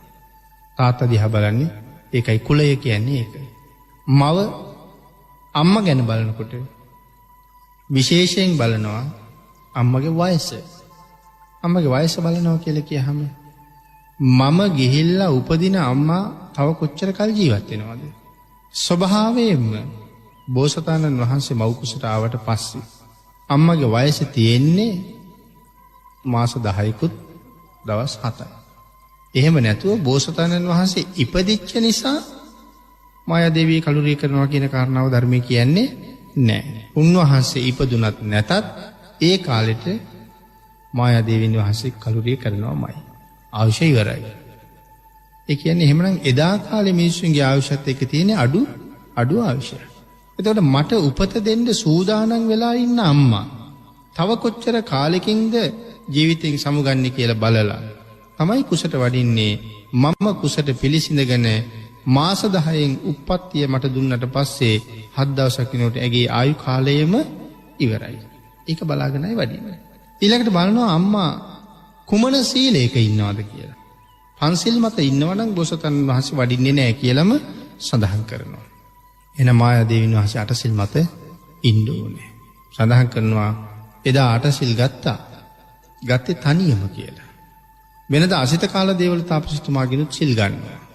එදා ගියේ නැහැ. මොකද කුස බිම තියන්න කැමතිත් නැහැ. උඩ ඉඳගෙන සිල් ගන්න කැමතිත් නැහැ. එඳ කල්පනා කළා දෙකටම වඩා හොඳයි මම තනියම සිල් ගන්නවා. දා තනියම සිල් සමාදන් වෙලා තමයි හිටියේ. ඒ කියන්නේ දන්නවද අද බෝසතාණන් වහන්සේ කුසට එන බව? නොදන්නව නම් එහෙම වෙන්නේ නැති. මොකද මේ නිකම්ම නිකන් අම්මා කෙනෙක්ද? මහා කල්ප ලක්ෂයක් පාරමිතා පුරලා ඉන්නේ මේ ක්‍රියාව වෙනුවෙන්. එනිසා නොදන්නවම වෙන්නත් මොකක් හරි හේතුවක් දැනුවත් වෙන ක්‍රමයක් තියෙන්නේ. ඒකනේ සිල් ගන්න එහෙම ගියේ නැත්තේ. ආන් එහෙම අම්මා දිහා බලලා තමයි මාතෘ ගර්භයට වඩින්නේ. ආන් ඒ වඩිනකොට නිමිති පහළ වෙනවා 32ක්. මාතෘ ගර්භයට වඩිනකොටත් නිමිති 32ක් පහළ වෙනවා. මාතෘ ගර්භයෙන් බිහි වෙනකොටත් නිමිති 32ක් පහළ වෙනවා. හැබැයි මාතෘ ගර්භයේ වැඩ ඉන්නකොටත් සුවිශේෂී සිදුවීම් රාශියක් තියෙනවා. මහා මායා දේවින් වහන්සේට උවමනා වුණොත් තමන්ගේ පුතා බලන්න. ඒකට කිසිම බාධාවක් නැහැ. අපිට පුළුවන් ද බලන්න? අපිට බලන්න බෑ. නමුත් මායා දේවින් වහන්සේට බලන්න පුළුවන්. අපිට අපේ කුසේ දරුවෝ ඉන්නවා පේන්නේ නැති වුණාට සඳහන් කරනවා මායා දේවින් වහන්සේට කුස දිහා බලන්න විතරයි ඕනේ කියලා. ඒ කියන්නේ එතකොට කුසේ මස් තිබුණේ නැද්ද? තිබුණා. සඳහන් කරනවා බෝසතාණන් වහන්සේගේ අසීමාන්තික ගුණ තේජස වහඬ කුස වටේට තියෙන මාංශ රැල්ල අසමත් කියලා. එහෙනම් බලපු ගමන් පේනවා. ඉස්සරහ පැත්ත විතරක් පේනව නෙමෙයි. වටේටම පේනවා. එතකොට වටේට පේනකොට මේ වාඩි වෙලා ඉන්නකොට යටපැත්ත පේන්නේ නැතුව යනවා. ඒකත් සඳහන් කරන වට කතාවේ නෑ. වටේටම උපකරපු මැණික් ගලක් අතේ තියාගෙන කාට හරි පෙන්නුවොත් අත්ලට හිටපු කොටස පේන්නේ නෑ. නමුත් එයාට ඒකේ හොඳටම ලස්සන බලන්න ඕන නම් ඒක නූලකින් ගැට ගහලා වගේ එල්ලන්න වෙනවා. ආන් එතකොට මැණික් ගල හැම පැත්තම පේනවා වගේ බෝසතාණන් වහන්සේගේ උඩ යට පිටපැත්ත සියල්ලම මායාදේවීන් වහන්සේට පේනවා කියලා සඳහන් කරනවා. ඒක තමයි උන්වහන්සේගේ ගුණ තේජසේ ආනුභාවය. අපේ අම්මලා දරු ගැබක් හටගත්තාම ටික කුස ඉස්සරහට නිරාගෙන ඇවිල්ලා හැමෝම දැනගන්නවා ඇය ගැබ්බරයි කියලා. සඳහන් කරනවා මායාදේවීන් වහන්සේගේ කුස ස්වභාවයට වඩා තව එක ප්‍රමාණයක්වත් ඉස්සරහට නිරාගෙන ආවේ නැහැ කියලා. කිසිම අපහසුතාවයක්, ක්ලාන්ත ගතියක්, පාද ඉදිමීමක්, කොන්දේ අමාරුවක් කිසිම දෙයක් දැනෙන්නේ නැහැ. තාම පහසුවෙන් මාස 10ක් මේ කුස දරාගෙන ඉන්නවා. කිසිම අපහසුතාවයක් නැහැ. හැබැයි ආරක්ෂාව වෙනදට වඩා බොහොම තර කරලා තියෙනවා. බෝසතාණන් වහන්සේ කුසට වඩිනවත් එක්කම අපේ සක්වලේ සතරවරන් දෙවිවරු මායාදේවින් වහන්සේගේ කුටිය ඇතුළටම වඩිනවා. සතරවරන් මහරජවරු කොයි තරම් බල පරාක්‍රමයක් තියෙන අයද එක දිව්‍ය රාජ්‍යයක් යටතේ පාලනය වෙන ප්‍රමාණය කෝටි ලක්ෂයක් කියලායි හඳුන්වලා තියෙන්නේ. කෝටි ලක්ෂයක අධිපතියෝ මේ කුස රකින්න මේ කුටියටම වඩිනවා. සඳහන් කරනවා මායාදේවින් වහන්සේට පෙනීම ඉන්නවා කියලා. නාන වෙලාවට, ශරීර කෘත්‍ය කරන වෙලාවට ඒගොල්ලෝ නොපෙනී ඉන්නවා. හැබැයි සලකන්න යනවද? සලකන්න යන්නෙත් නැහැ. බෝසතාණන් වහන්සේගේ සීල තේජානුභාවය ඊට වඩා ඉහළයි. ඒ නිසා අර සතරවරන් දෙවිවරු 16න් සේම ඉන්නවා. වැඩකරුවන් සේම ඉන්නවා. ආරක්ෂකයෝ නෙවිල්ලා ඉන්නේ. සඳහන් කරනවා ඒ විතරක් නෙමෙයි 10000ක් සක්වල 40000ක් සතරවරන් දෙවිවරු මේ 4 දෙනා ඇරෙන්න කඩුව අතින් අරගෙන දිගින් දිගට සක්වල මුර කෙරුවා කියලා. ඒ කියන්නේ බෝසත් මවට හානි කරන්න කවුරුවත් එන්නේ නැහැ. අමනුෂ්‍යයෙක් හරි පෙනී හිටලා යම් වීතියක්වත් ඇති කරන්න හදයිද කියලා තමයි මේ ආරක්ෂාවට එන්නේ. ඉතින් මේ මාස 10 මේ ආරක්ෂාව සපයනවා. අහන් ඒගොල්ලන්ට කවුද කියන්නේ? දැන් අපේ පින් දෙනවනේ ඉෂ්ට දේවතාවන්ට. අපිව ආරක්ෂා කරන අපගේ ඉෂ්ට දේවතාවෝද මේ පින් අනුමෝදන් වේවා කියලා පින් අනුමෝදන් කරන වෙලාවක් අපි ගාව තියෙනවා. දැන් කවුද මේ ඉෂ්ට දේවතාවෝ කියලා කියන්නේ? අපි හැමෝම ගාව ඇද්ද ඒගොල්ලෝ? එහෙම නැති අපි පව් කරන අය ගාවත් ඉෂ්ට දේවතාවෝ ඉන්න ඉපැයි. සිල් නැති අයත් ඉෂ්ට දේවතාවෝ ඉන්න ඉපැයි. සිල් නැති අය ගාවත්. එහෙම නෑ. හොඳට සිල් ගුණ පුරන අය ආරක්ෂා කරනවා. ඇයි ඒ පුද්ගලයාගෙන් ඒ සමාජයට යහපතක් වෙන නිසා.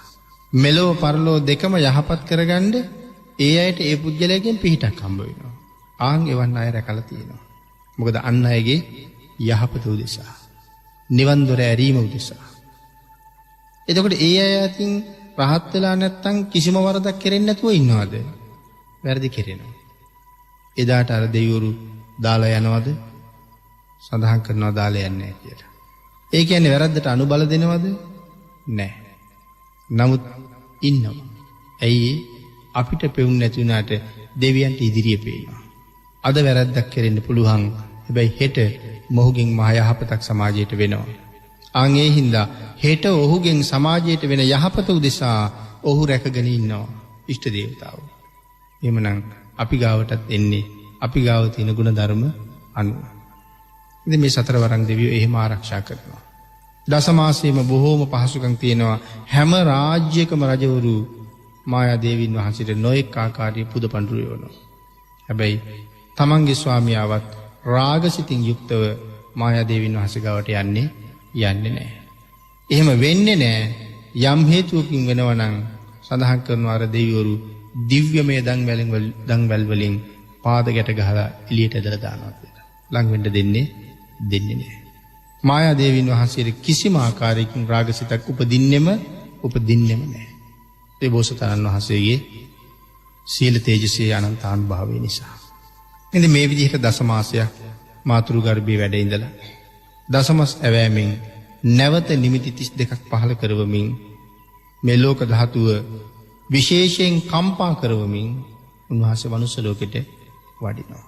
ඒ වඩිනකොට බාරගන්නේ ආන් අර සඳහන් කරපු ආර්යයන් වහන්සේලා 4 නමක්. රහත් වූ බ්‍රහ්ම රාජයෝ 4 නමක් රත්තරන් දැලක් අරගෙන එනවා. උන්වහන්සේලා බෝසතාණන් වහන්සේ මාතෘ ගර්භයෙන් බිහි වෙනවත් එක්කම අර රන් දැලින් බාර ගන්නවා. හැබැයි විශේෂත්වයක් තියෙනවා. මායා දේවීන් වහන්සේ දරුවා බිහි කරන්නේ ඉඳගෙනවත් ඇල වෙලාවත් නෙමෙයි හිටගෙනමයි කියලා. ඒක තමයි තියෙන පහසුම ඉරියව්ව කියලා තමයි ධර්මයේ සඳහන් කරන්නේ. අපේ අම්මලා නම් ගොඩක් වේදනාවින්ද අපි බිහි කරනකොට නමුත් මායා දේවීන් වහන්සේට අල්ප මාත්‍ර කායික අපහසුතාවයක් නැතුව බෝසතාණන් වහන්සේ මාතෘ ගර්භයෙන් බිහි වෙනවා. අපි බිහි වුණේ මුලින් ඔළුව. නමුත් බෝසතාණන් වහන්සේ ධර්මාසනයකින් බහින ධර්ම කතිකෙක් වාගේ පාද දෙකින්ම තමයි රන්දල මත පතිත වෙන්නේ. වැටෙන්නේ නැහැ, හිට ගන්නවා. මාතෘ ගර්භයේ ඉන්නකොට අපි හිටපු හැටි සඳහන් කරනවා. ගස්පෙනයක් ඇතුලේ වඳුරු පෙටියෙක් යම්සේ හිර වෙලා ඉන්නවද අපි මාතෘ ගර්භයේ හිටියේ එහෙමයි කියලා. පාද දෙකත් අකුලගෙන, අත් දෙකත් අකුලගෙන එක පැත්තකට තියාගෙන අපි බොහෝම අමාරුවෙන් හිටියා. බෝසතාණන් වහන්සේ භාවනා කරන ආසනයකින් වාඩි වෙලා මවගේ පිට දිහාට හේතු වෙලා බොහොම ඍජු විදිහට ඉදිරිය බලාගෙන වැඩ හිටියා කියලා සඳහන් කරනවා. ඒක සුවිශේෂී කාරණා තමයි. රන්දලින් බාරගත්තට පස්සේ මේ 10 මාසයක් ආරක්ෂා කරපු සතරවරන් දෙවියන්ට බෝසතාණන් වහන්සේ ලැබෙනවා. සතරවරන් දෙවියෝ අඳුන් දිවි සමකින් බාරගත්ත කියලා සඳහන් කරනවා.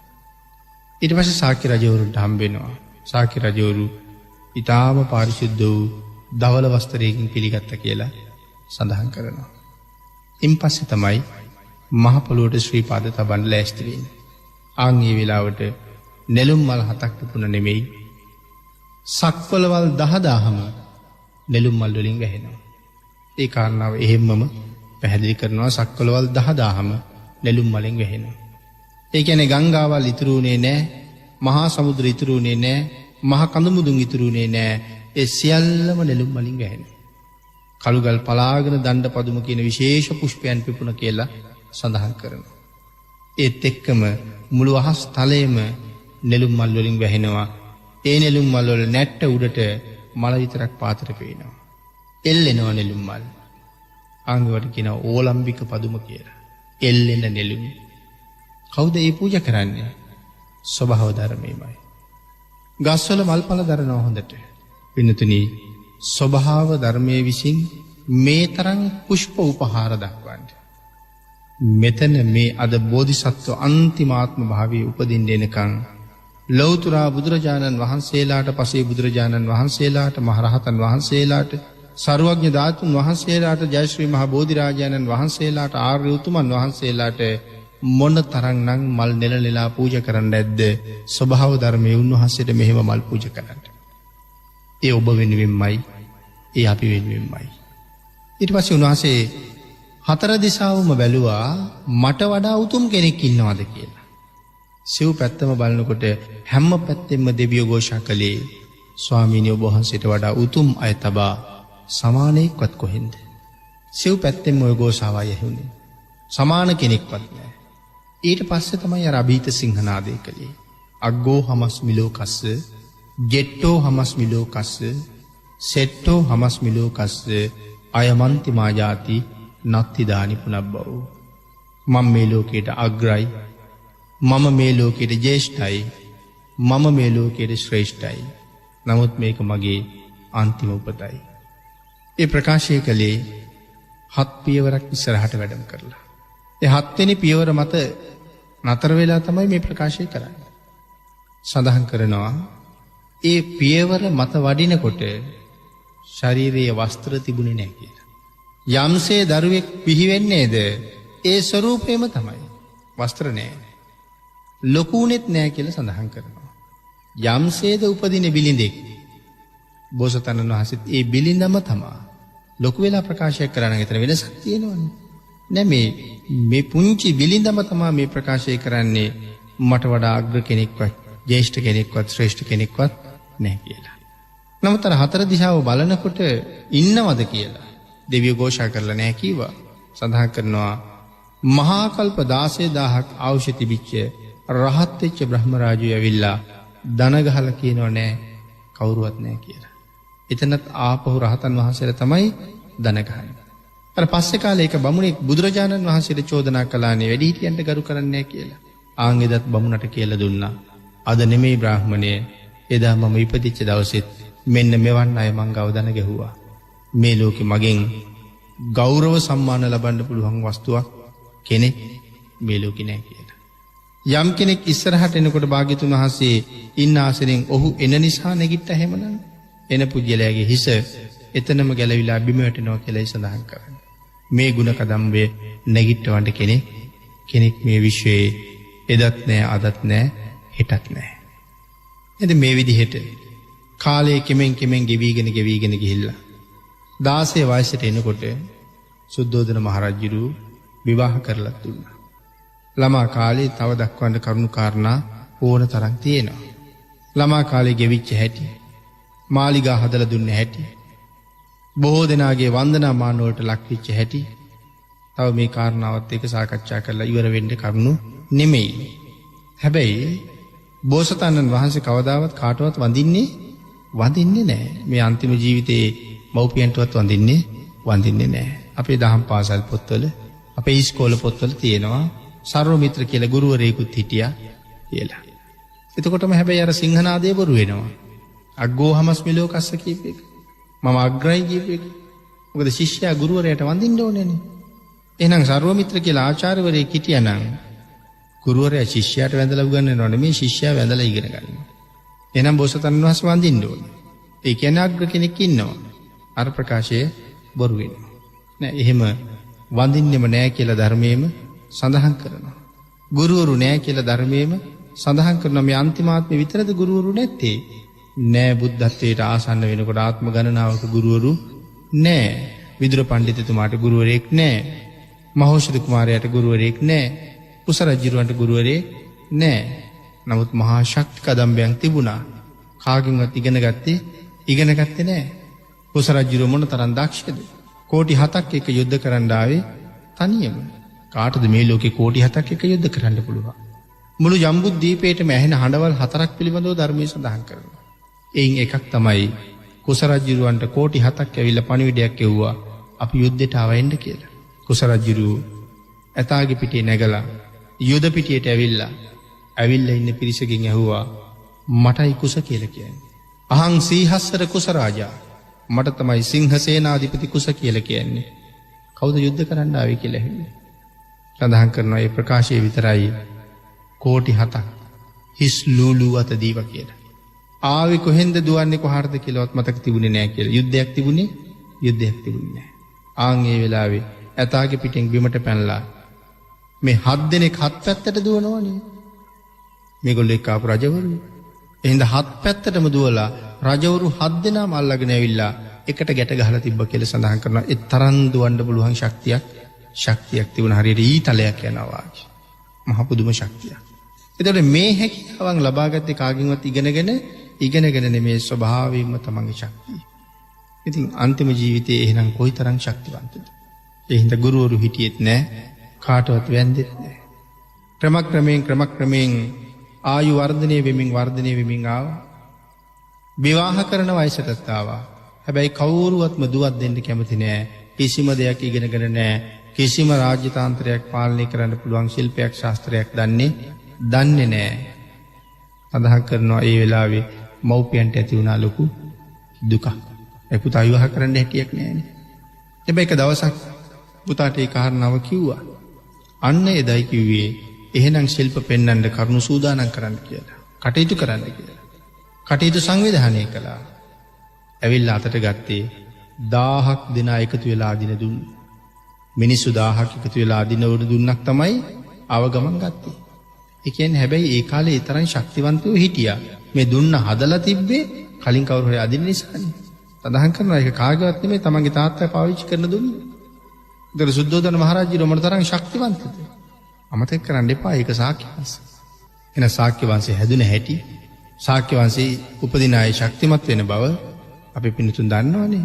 කපිල ඍෂිවරයා මේ වෙනම රාජ්‍යයක් හදාගෙන යන මේ කුමාරවරු 4 දෙනෙකුටයි කුමාරිකාවෝ 5 දෙනෙකුටයි කිව්වා වෙනම රාජ්‍යයක් නම් ගොඩනගන්නේ ඒක මෙතන ගොඩනගන්න. මෙතන හරි ශක්තිමත් තැන. මෙතන මැඩියෙක් උපන්නොත් නාගයෙකුට වඩා ශක්තිමත්. මෙතන මුවෙක් උපන්නොත් කොටියෙකුට වඩා සිංහෙකුට වඩා ශක්තිමත්. මෙතන දරුවෙක් උපන්නොත් මේ ලෝකේ සාමාන්‍ය මිනිසුන්ට වඩා අසහාය විදියට ශක්තිමත්. ඒ හින්දා රාජ්‍ය මෙතන හදන්න. කපිල ඍෂිවරයාගේ අනුශාසනාවෙන් එතන රාජ්‍ය ගොඩනගපු නිසා ආන්ගේ රාජ්‍යයට කපිල වස්තුපුරය කියලා අලුත් නමක් තිබ්බා. ස්වභාවයෙන්ම කපිල වස්තුවේ උපදින අය මහා පුදුම ශක්තිවන්තයි. හැබැයි තාත්තා හිටගෙන අදින දුන්න පුංචි වයසේ පුතා උත්කුටිකෙන් ඉඳලා ඇද්ද කියලා සඳහන් කරන්නේ. බෝසතාණන් වහන්සේට තිබුණ ශක්තිය මිනිස්සු කෝටි 10000ක ශක්තිය. මේ දුන්න නියපිටින් අදිනවා වගේ දුන්නා. ඉතින් ශිල්ප දැක්කුවා. ඥාතින් සියලු දෙනාම පුදුමයටපත් වුණා. යශෝදරා කුමාරියව විවාහ කරගන්න ලැබුණා. අවුරුදු 29ක කාමභෝගී ජීවිතයකුත් ගෙවුණා. සුද්ධෝදන මහරජුරු හැබැයි ලෙඩෙක් මහල්ලෙක් මැරුණ කෙනෙක් කවදාවත් දකින්න තිබ්බේ නෑ. හැම වෙලාවෙම ඒ අතුල් නගරෙන් පිට කරලම තිබුණා. දැකලා තිබ්බොත් එහෙම ඒයට දඩ ගහනවා. එහෙනම් අයිම්ම කළා. එහෙනම් කවදාවත් මේ දේවල් දකින්නේ නෑ. අවුරුදු 29ක්ම ගෙවෙන්න එනවා. තාම 28 ඉන්නේ 28 අග භාගයේ. දෙවියෝ කල්පනා කළා මෙහෙම ගියොත් මේ කාරණාව කොතනින් නතර වෙයිද දන්නේ නැහැ. ආන් ඒ නිසා 28 වෙනි අවුරුද්ද ගෙවෙන්න ලෑස්ති වෙනකොට ආසන්න වෙනකොට අග භාගය වෙනකොට උයනට යන වෙලාවේ දෙවි කෙනෙක් ලෙඩෙකුගේ වෙස් ගත්තා. ආන් එදා පළවෙනි වතාවට දැක්කම එහෙම කෙනෙක්. ඒ නිසා කොහොමවත් හිතාගන්න බෑ. චන්නාමාත්‍යයෙන් ඇහුවා කවුද අර? තොරතුරු ඔක්කොම කීවා. පුදුමාකාර කලකිරීමකින් ජීවිතේ කඩා වැටෙනවා වගේ වුණා. හරවන්න කිව්ව රතේ ආපහු. හරවලා මාලිගාවට ගියා. 4 මාසයක් යනකම් අය උයන පැත්තේ යන එක ගැන කල්පනා කළේ නෑ. ඒකයි මම සඳහන් කළේ 28 වෙනි අවුරුද්දේ අගභාගයේ තමයි නිමිති දෙකිල්ල පටන් ගත්තේ කියලා. නැවත උයනට යන්නේ මාස 4කට පස්සේ කියලා බුද්ධ වංශ කතාවේ සඳහන් කරනවා. එදා යනකොට මහල්ලෙක් දැක්කා. එදත් හැරුණා. ආය 4 මාසයකට පස්සේ තමයි උයනට යන්නේ. එදා යනකොට මලමිණියක් දැක්කා. එදත් හැරුණා. ආයෙත් 4 මාසයකට පස්සේ යනකොට තමයි දෙවියෝ විසින් පැවිදි වෙසකින් ඉස්සරහින් ගමන් කරන්න පටන් ගත්තා. හැබැයි ඒ ශාන්ත රූපය දැකලා ඇති වුණේ පුදුමාකාර සතුටක්. මේ දවස් ටික නැත්තම් මේ මාස ගානම ගිනි අරගෙන වාගේ හිටියේ. මේ මෙහෙම ජීවිතයක්ද මේක වෙන්නේ කියලා. ආහාර ශාන්ත රූපය දැකලා තමයි හිත නිමෙන්න පටන් ගත්තේ. තීරණය කළා කවදා හරි දවසක මම එතෙන්ට යනවමයි කියලා. එදා උයනට ගියා. වෙනද වගේම සතුටින් හිටියා. නාන වේලාවට නාගත්තා. හැමදාම ඉතින් ඇඳුම් අඳින්න කෙනෙක් එනවා රජුරෝ ගාවට. එදත් ආවා. හැබැයි එදා ඇඳුම් අඳින්න එන්නේ විශ්වකර්ම දිව්‍ය පුත්‍රයා. ශක්‍ර දේවේන්ද්‍රයන් වහන්සේමයි සඳහන් කරන්නේ අද ඇඳුම් අඳින්න කැමති කොහොමද ඒ විදිහට මන්දලා එන්න කියලා. තේරෙනවා අද ඇඳුම් අඳින්නේ වෙනද අඳින කෙනා නෙමෙයි කියලා. ඒ උනට සැලකිල්ලෙන් බලන්නෙත් නැහැ. ඔය දෙවියෙකුගේ ඇඟ ස්පර්ශ වෙනකොට ඒක තේරෙනවනේ. දෙවි රජෙක් හැටියට තමයි සරසලා තිබුණේ. මාලිගාවට එනකොට වෙනදට වඩා හරි ලස්සනයි. ආන් ඒ නිසා ඒ ප්‍රීතිය කිසා ගෞතමී දිබ්බුත පදයකින් කියා පෑවා. ඒක අහලා සතුටු හිතුණා. ලක්ෂයක් වටන මුතුහර ඇයට තෑගි කරලා සිරියහනට ගිහිල්ලා නිදාගත්තා. වෙනද වගේම හවස් වෙනකොට නාටිකාංගනාව ඇවිල්ලා පිරුණද වියාංගනාව වගේ. නටනවා, ගායනවා, වයින්නවා මොකවත්ම දිහා බැලිල්ලක් එහෙම කිසිම දෙයක් නැහැ. මේගොල්ලෝ කල්පනා කළා කාට බලන්න නටන්නද? හැමෝම තම තමන්ගේ කුටිවල ගිහිල්ලා වෙනද නිදින අය එදා එතනම වැටිලා නිදාගත්තා. ඒ කියන්නේ සිහි තිබ්බේ නැද්ද යන්න? තිබුණා. නමුත් දෙවියෝ විසින් යන්න දුන්නේ නැහැ. ඒගොල්ලෝ ඒ තරමටම නිදිබර කළා. ඒගොල්ලන්ට හොඳට නිින්ද යන්න ඇරලා බෝසතාණන් වහන්සේට අවදි කළා. අවදි කරලා බලන්න මොහොතකට කලින් තිබිච්ච සිරියහනද මේ තියෙන්නේ. හරියට සිරියහන දැන් අමු සොහනක් වගේ. සමහර කාන්තාව උඩු බැලිය අතට වැටිලා. පාද දෙකක් දෙපැත්තට වෙලා, අත් දෙකක් දෙපැත්තට වෙලා දැන් හරියට ඉදිමිච්ච මල කඳන් වගේ. තව පිරිසක් ගොරවනවා. තව පිරිසක් කෙඳිරි ගන්නවා. තව පිරිසක් මොනවද හීනෙන් කතා කරනවා. තව පිරිසක් මොනවද අමුක් කර කර මොනවද කනවා. තව පිරිසගේ කට පැත්තකින් පැක්කෙරෙනවා. උඩු බැලිය අතට බෙල්ල පැත්තට හැරිලා හැරිච්ච පැත්තෙන් කටින් උතුරනවා. ඒ හින්දා දැක්කේ උතුරන මල කඳන් වගේ. තව මොහොතක්වත් මෙතන ඉන්න බෑ කියලා පුදුමාකාර පිළිකුලක් හිතුණා. ඒ වෙලාවෙම නැගිට්ටා. නැගිටිනකොට චන්න කතා කරලා කිව්වා දැන් පිට වෙන්න ඕනේ. දැම්මම යන්න ඕනේ මට කියලා. චන්න ආභරණ ටිකත් අරගෙන අශ්වගාල ගාවට ගියා. ඉස්සරහම හිටිය සුදු පාට අශ්වයෙක්. එයාමයි ඉස්සරහම හිටියේ. සඳහන් කරනවා කොච්චර ලොකුද කියලා. බෙල්ල ගාව ඉඳලා 18 රියනක් පිටිපස්සට දිගයි. දැවැන්ත අශ්වරාජය. ආභරණ වලින් සරසගෙන ඉස්සරහට එක් කරගෙන ආවා. බෝසතාණන් වහන්සේ ගිහිල්ලා යසෝදරා දේවීන් වහන්සේ බලන්න. පුතා ඉපදිච්ච දවසම ළඟට යන්න පුළුවන්කමක් නැහැ. කුටිය දොර නම් ඇරලා බැලුවා. නමුත් පුතාගේ ඇඟ උඩින් අම්මගේ අත තියෙනවා. ඒ අත අයින් කරලා පුතා ළඟට ගන්නත් බෑ. එහෙම වුණොත් ඇහැරෙනවා. එතන බුද්ධාන් සට කතාවේ සඳහන් කරනවා මේ ජීවිතේ මොනතරම් සැපසේ ගෙවුණද යසෝදරා දේවීන් වහන්සේගේ යහන වටේට අතුරලා තිබිච්ච සමම්පිච්ච මල් කන්ද. අමුණක් වහන්න පුළුවන් සමම්පිච්ච මල් වලින් යහන වටේට මල් කන්දක් හදලා තිබ්බා කියලා. මොන තරම් සුවඳක් මැද්දේ සැතපෙන්නේ නැද්ද? නමුත් ආපහු ඉස්සරහට තියපු පය පිටිපස්සට ගත්ත එක තැනක් මේ. රාහුල කුමාරයාට කිව්ව පුතේ උඹ විතරක් නෙමෙයි මේ ලෝකේ ඉන්න හැමෝම මගේ දරුවෝ. අසංඛ්‍ය 24ක් මේ මගේ දරුවෝ. ඒ ඔක්කොටම මම ඔබට වගේම ආදරෙයි. ඒ නිසා ඒ අයත් සසරින් මුදවගෙන ඒ අතර ඔබත් මිදෙනවා. උඹට දක්වන ආදරේ ඒ අයට දක්වන්න හින්දා මං අද මෙතනින් බැහැර වෙනවා. පුතාට හිතින් එහෙම කියලා බෝසතාණන් වහන්සේ එළියට එනකොට අශ්වයා සූදානම් කරගෙන චන්න ඇවිල්ලා. හැබැයි වාසල් පවුරු ඉතාම තර කරලා වහලා. මොකද නිමිති 4ක් දැක්කහම යනවා කියලා නම් තබන දවස්වල බ්‍රාහ්මණයෝ කියලා තිබ්බා. සුද්ධෝදන රජුරු දන්නවා නිමිති 4ම දැන් දැකලා ඉන්නේ. දැන් කොයි වෙලාවෙ යයිද දන්නේ නැහැ.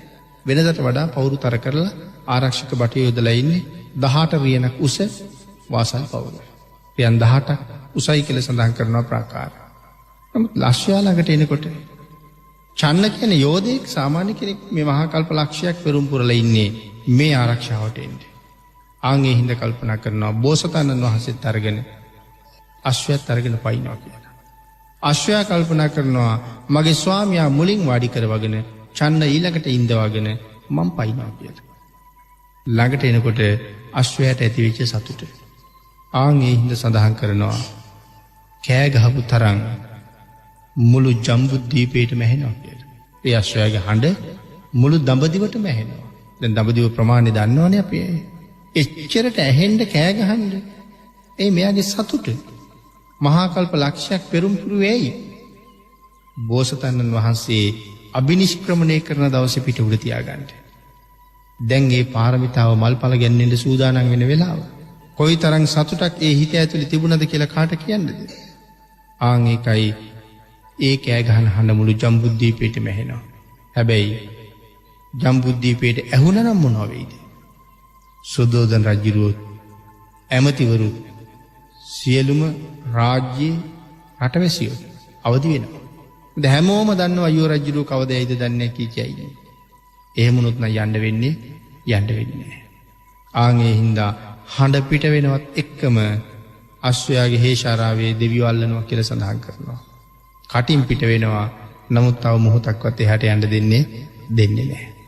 මෙයාගේ සතුට ප්‍රකාශ කරන්න යට ඉඩ දීලා තියෙනවා. අශ්වයාගේ පිට උඩ වාඩි වෙනවත් එක්කම අර වාසල් පවුරේ හිම්ම මැරෙනවා. ඒක අරණ එක නවත්තන්න කාටවත් බෑ. සිව් පැත්තෙම තියෙන දොරවල් විවෘත කර දන් දුන්න පිණි. මේ දොරවල් වහන්න කාටවත් බෑ. දෙවියෝ විසින් මැරලා දුන්නා.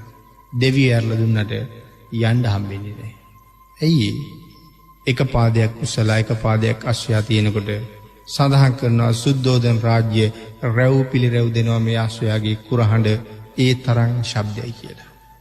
මේ අශ්වයා බෝසතාණන් වහන්සේ චන්නයි අරගෙන කුර ඉක්මන් කරලා දුවන්න පටන් ගත්තොත් සුද්ධෝදන රාජ්‍ය කම්පා වෙන තරම් හඬ පෙතිරෙනවා.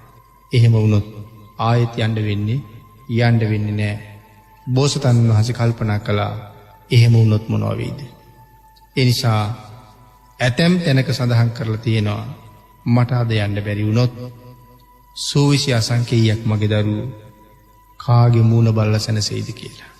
ඒ සිතුවිල්ල එනවත් එක්කම සඳහන් කරනවා දෙවිවරු 4 දෙනෙක් අශ්වයාගේ කුර 4 ඔසවලා තබනවත් එක්කම දෝසට ගත්තා කියලා. කපිලවස්තුවෙන් එහාට ගිහිල්ලා තමයි ඒ කුර බිම තිබ්බේ. 30 යදුන් මාර්ගයේ ගෙවාගෙන අනෝමා නදිය ගාවට ගිහිල්ලා කෙස් වැටිය කපලා අහසට විසි කළා. ඒ කෙස් වැටිය බිම වැටෙන්නේ නැහැ කියලා අදිෂ්ඨාන කළා. මට ලෞතර බුදු බව ලැබෙනවා නම් ඒ කෙස් වැටිය අරගෙන සක්‍ර දේවේන්ද්‍රයන් වහන්සේ දෙව්ලොවටම අරගෙන ගියා. විශාල කරඩුවක් අරගෙන එනවා. ඊළඟට ගටිකාර මහා බ්‍රහ්මයා අෂ්ට පරිස්කාර පිළිගන්නවා. එහි සලු සංගල ඇඳගෙන ගිහි සලු දෙක ගලවලා අහසට විසි කළා ලෞතර බුදු වෙනවා නම් මේ සලු බිම වැටෙන්නේ නැහැ කියලා. මහ බඹු බඹලුවින් නික්මිලා දැවැන්ත කරඬුවක් අරගෙන එනවා. ස්වර්ණමය කරඬුවක්. ඒ කරඬුවෙන් සලු අරගෙන ගිහිල්ලා බඹලුව තැන්පත් කළා. ඒ සෑයට කිව්වේ සලුමිනි සෑය කියලා. කෙස් තැන්පත් කරපු සෑයට කිව්වේ සිළුමිනි සෑය කියලා. අදත් දෙවියෝ බ්‍රහ්මයෝ ඒ සෑයවල් වන්දනා කරනවා. බෝසතාණන් වහන්සේ එතනින් අනුපිය අඹවණේට නික්මිලා යන්න ගියා. කාන්තක ශෝකය දරා ගන්න බැරුව ලය පැලිලා නැවත දෙව්ලොව උපන්නා. චන්න මහරජුරවන්ට පණිවිඩය කියන්නේ සුද්ධෝදන මාලිගාවට යන්න ගියා. බෝසතාණන් වහන්සේ විවේකීව අනුපිය අඹවණේ වැඩ ඉඳලා පස්සේ දවසක රජගහනුවරට පිණ්ඩපාතේ වැඩියා. හැබැයි පුදුම ලස්සන. ඒ ලස්සන වර්ණනා කරලා ඉවර කරන්න බැරි ලස්සන. රජගහනුවර මිනිස්සු කවදාවත් එවන් ලස්සන මනුස්ස රූපයක් දැකලා නැහැ. මේ දෙවියෙක්ද බ්‍රහ්මයේද යක්ෂයේද ගාන්ධර්වයෙක්ද කියලා මිනිස්සුන්ට සැකයි. දම් පිළිගන්නවට වඩා ලස්සන බලන්න පෙරහැරක් වගේ පස්සෙන් යනවා. බිම්බිසාර මහරජුරවන්ටත් කාරණාව ආරංචි වුණා. රජුරුවත් වහවහ බලන් ආවා. බලන් එනකොට පාණ්ඩවගිරි පර්වතයේ පාමුල වැඩ ඉඳගෙන හිඟාගත්ත දානි ටික වළඳනවා.